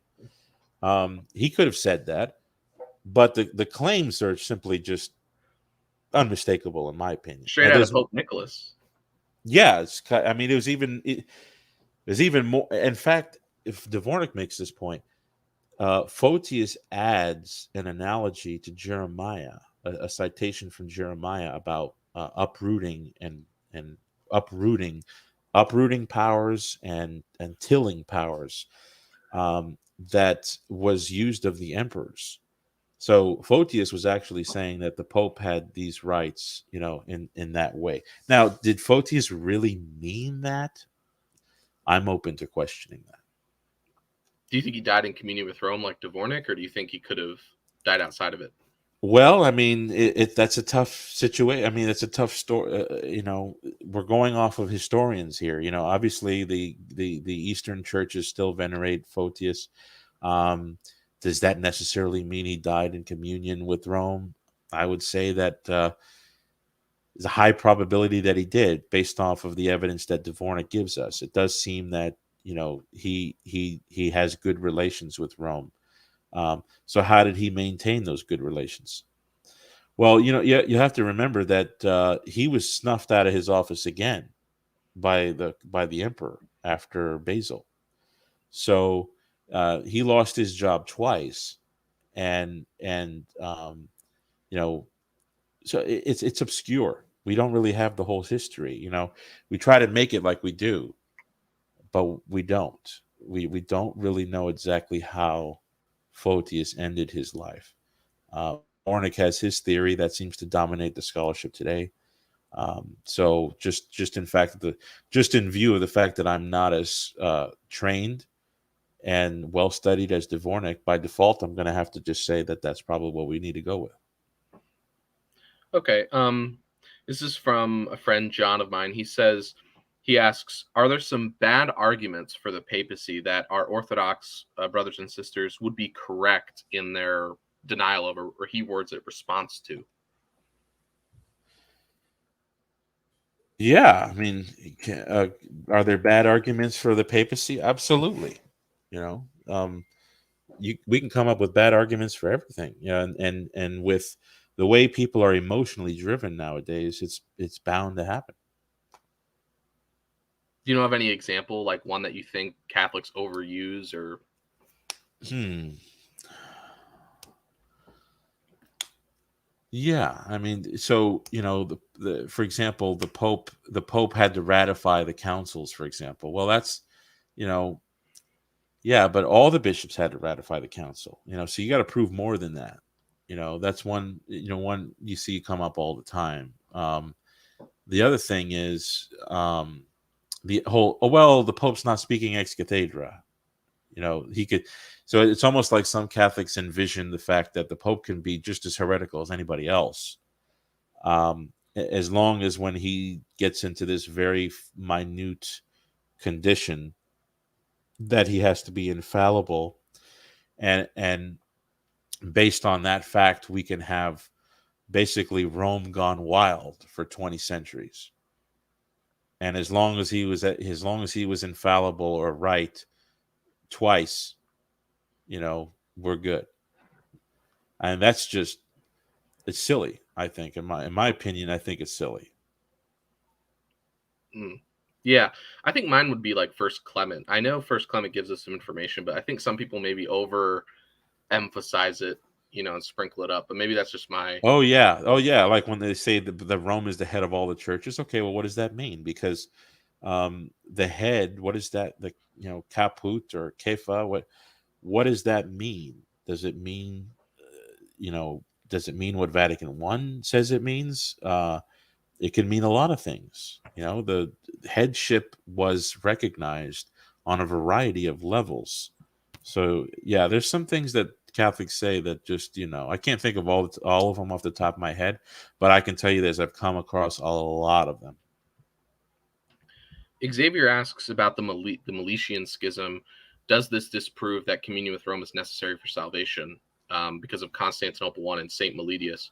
Also, I will add in just as did Saint John Chrysostom live most of his life outside communion with Rome? Did he die outside communion with Rome? I'll kind of tack that on because they're Okay. related. Yeah, this is a typical thing that was taken up by Anglicans in the late 17th, 1800s, 1900s. So guys like Edward Denny, Frederick Puller, and a number of feisty Anglican authors. They this is where they pitched their tent here with Meletius because they saw the late 4th century Antiochian See as kind of like a parallel with 16th century England. But so is Rome's position is very nuanced on this. Um, I mean, we're getting this question here. It's a loaded one, right? Because what were the Feniites? The Feniites were saying that you had to be baptized to be saved, right?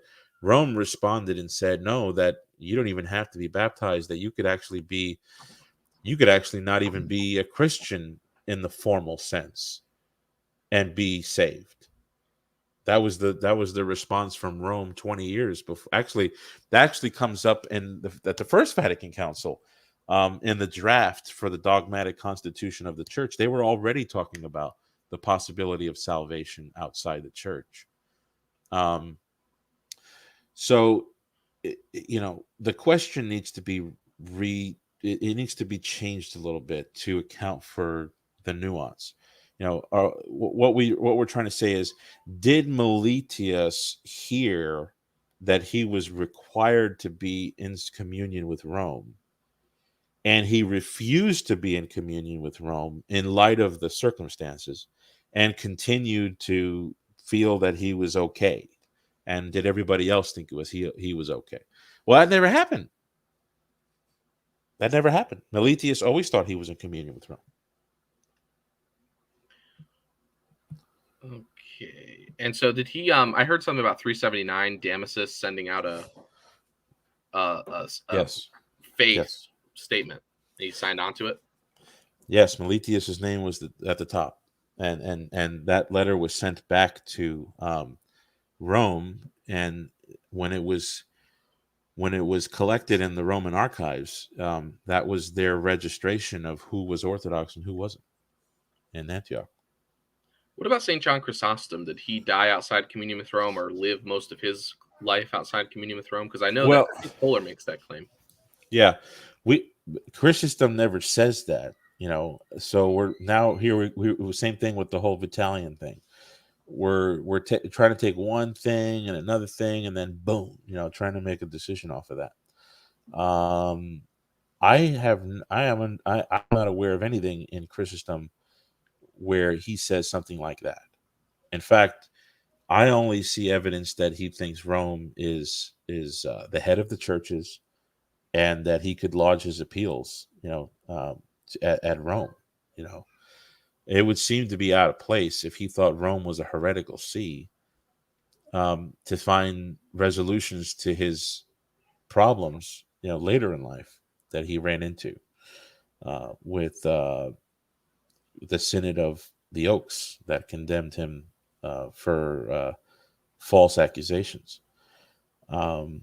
So I don't see any indication of that at all. Flavian of Constantinople, the successor of Meletius, even he was in a state of suspense. The popes talk about this. It wasn't as if, oh, Flavian, Flavian old boy got away with being in Rome, in union with Rome, and Antioch kind of had its own independent church, and they thumbed their nose at Pope Damasus and Pope Siricius, and it wasn't until later on their own terms that that's just not how the history went. In fact, I have a whole there's a recent book that you probably have heard of. I rearranged my bookshelves right now, so I don't have it here, but it's called The Communion of Damasus. Have you heard of that book? No, I haven't actually. What's that about? Yeah, if you go to Amazon, just type in The Communion of Damasus. And it's an extremely scholarly book that was put out within the last 20 years. A very detailed work of scholarship that looks at this question of Meletius and Flavian after him, and whether these two were like somehow, in a in a disinterested state if Rome was out of communion. Far from the truth. Far from the truth. So I don't think Chrysostom was even aware that there was somehow this, that Rome was, out of communion with the East. In fact, the opposite seems to be the case. And that's evidenced by him writing to the actual popes to get things settled. That and the fact that the emperors required Flavian to go to Rome to be restored um, to a rightful place as a bishop, because there was a whole debate as to who is to succeed Meletius.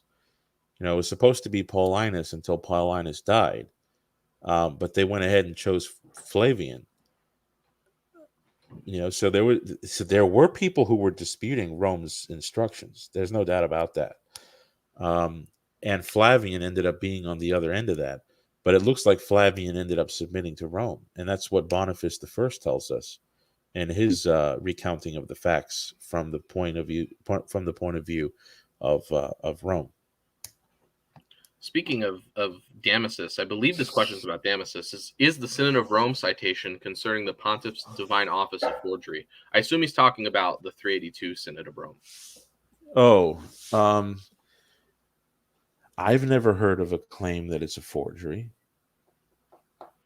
Is there a historian or somebody who's saying that? I don't know. I don't know about there's historians claims specifically, but I have heard people say that 382 wasn't actually, like, the documents we have aren't actually from that council, but they're from a later pope. I've heard that. Yes, I've heard that. Yeah, some people say it's because it's under a document called the Galatian Decretum. So some people say, oh well, it says Galatius, so it's from Galatius. Well, you have other historians that say no, it's not from Galatius. It was actually tampered with by Pope Boniface II, like way into the 6th century. I kind of go with the scholarship of John Chapman and the bibliography that he used to prove that it's Damascene in origin. Okay. Actually, let me go here. Actually, I'll go here. In Matthew 16:18, Christ says, I will build my church, future tense. If it was Peter's profession, it would have been past tense. I have built my church. Thoughts? Well, so could you put that up again? I'm sorry. Yeah, sure. I did. Okay. In Matthew 16:18, Christ says, I will build my church. If it was Peter's confession, it would have been past tense. It doesn't really matter if it's future tense. I mean, Christ could have said, I'm going to build it 1,000,000 years later. The question is, who's going to be the rock, of the church? So Jesus locates the rock in his own plan to do so. So what, if he claimed like, oh, I'm going to build my church some way off into the future, and by then I'll figure out what the rock is going to be. Right, so it doesn't really matter. Yeah, he said that what the rock was going to be. So it doesn't matter if it's Peter, his successor. I mean, obviously, it's kind of it's a tad bit out of reason to say it's not Peter, because he gave Peter the name. Okay. From Rob, did the Pope of Rome have any contact with the Assyrian Church of the East, and did they ever talk with each other about authority? I've read some books on this, and my short-term memory does not serve me. I can't answer that right now. I think they did, but I don't know the details. Okay. Yeah, I don't know anything about whether the Pope did that or not. I know they had recent joint declarations, but that was about the Christology.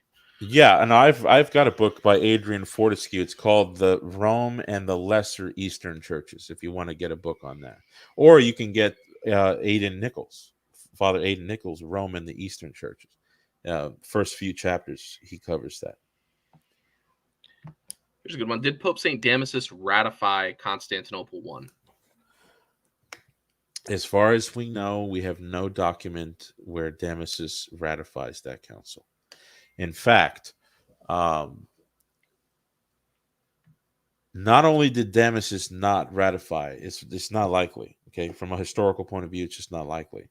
But Pope Leo, in his exchanges with the emperor and Anatolius of Constantinople, he says that in the canonical collections at Rome, they never had that council compiled in. And we even get that so far as Gregory the Great, or as the Orthodox call him, Saint Gregory the Dialogist. Even he says, but at that point he says, we accept the creed, but we don't accept the canons of that council. So it was a long time before Constantinople I as a council was accepted at Rome. And to this day, I don't even think the canons are acceptable. Anyway, that's another question. Do any of the church fathers speak of the emperor as the divinely appointed ecclesiastical head? Yeah, that was definitely the common view.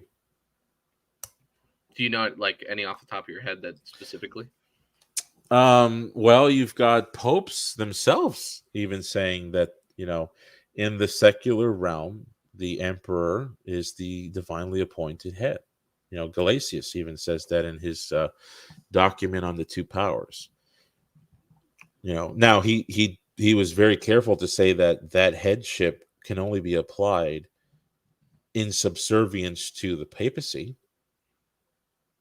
In other words, you can't have, it's not like a dual head, or like the Pope is supposed to, like the bishops are supposed to submit to the emperor.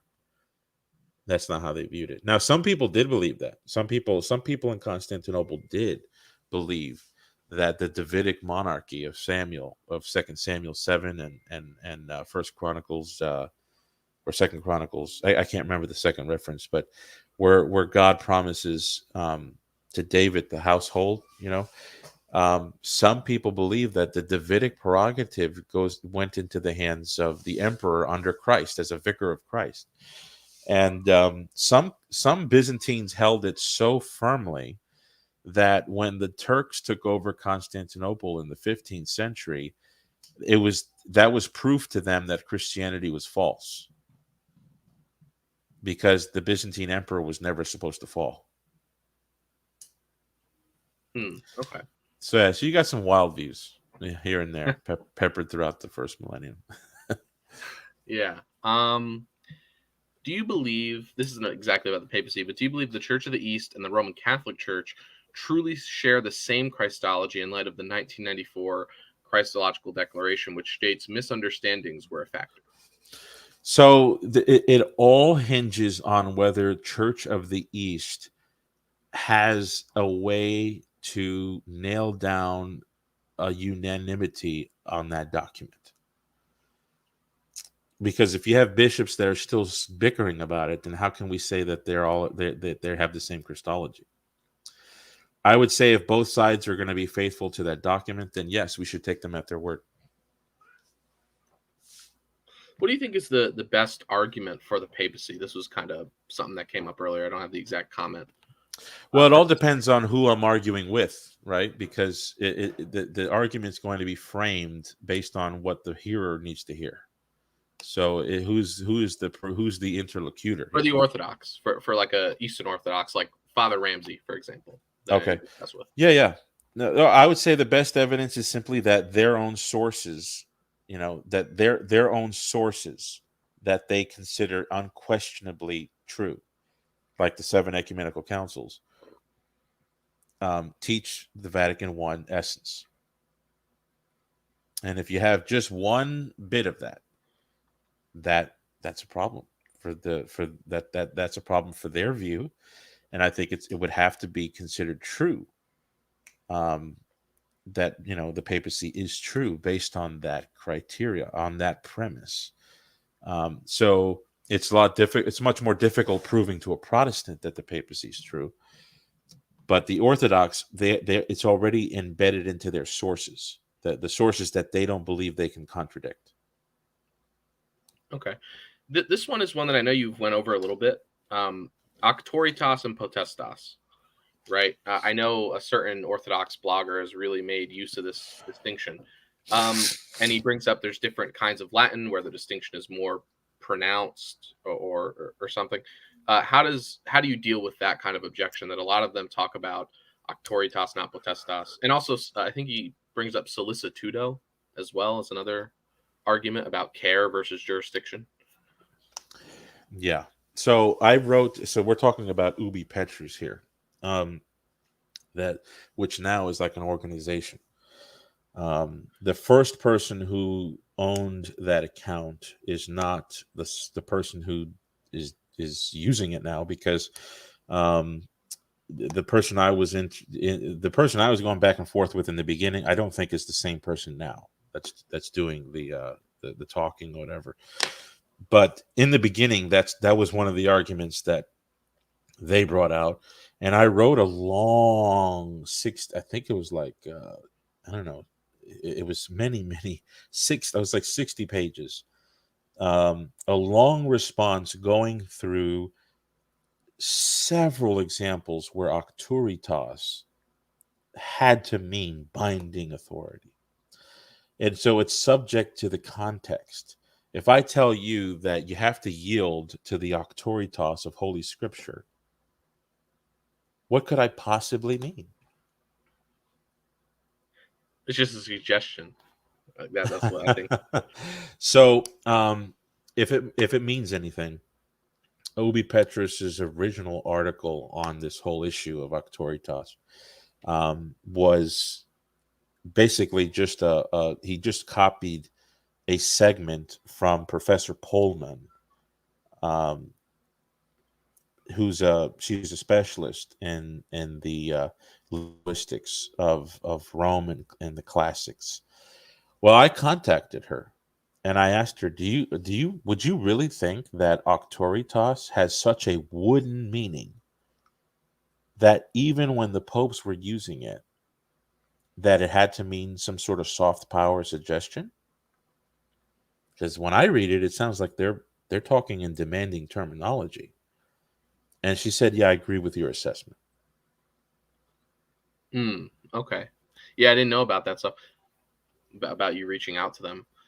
Have you? That was a long time ago, and I really have no interest in going back and forth with Ubi. I mean, I wrote 60 pages.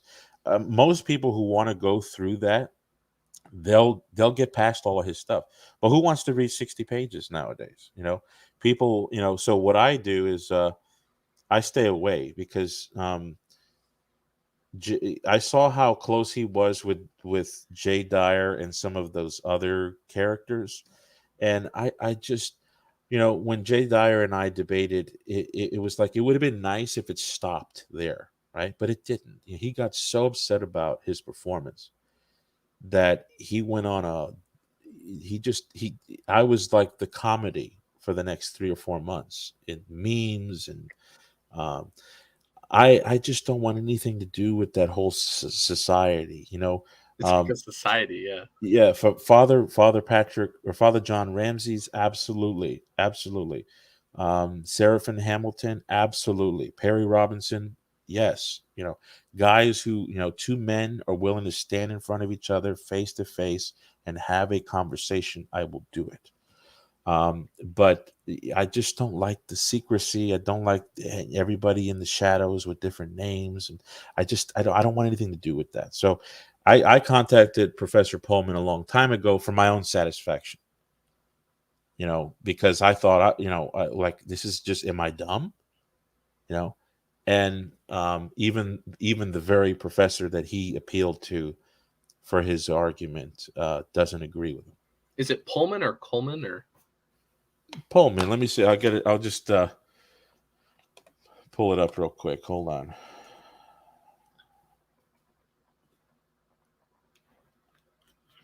Veritas.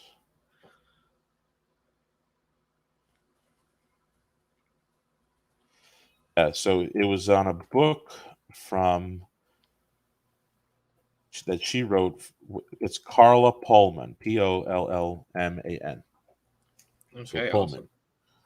yeah, I got the and impression that, even when I was, because I actually used to be an Oriental Orthodox inquirer over a year ago now, and when I oh, watched the okay, Dyer, yeah, when I watched the Dyer debate, I didn't believe in the papacy, but I just got some like he's very rude, and I also get that impression from Ubi as well, that they're very like condescending, kind of arrogant.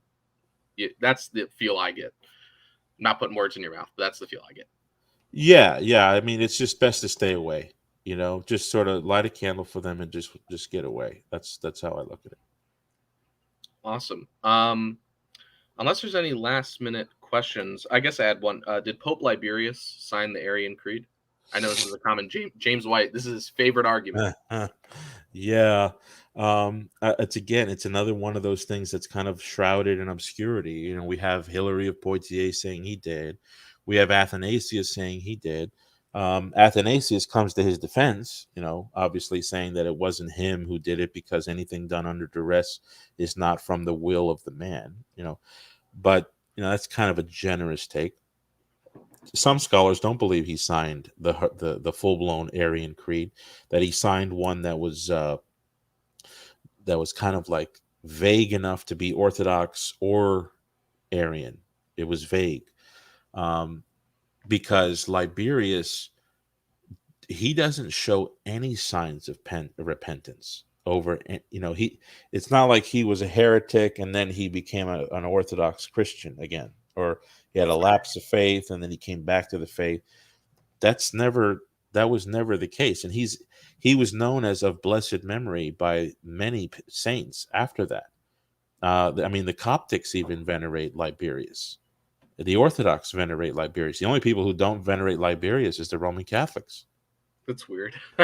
It's weird, actually. I didn't know that. Yeah, so it's shrouded in kind of obscure stuff. So it would be foolish to magnify that and then develop your entire Christian belief system from that story. Yeah, and I think even if he did sign it, it would be under duress, so it wouldn't Yeah, actually count as a right, refutation. right. Mm-hmm.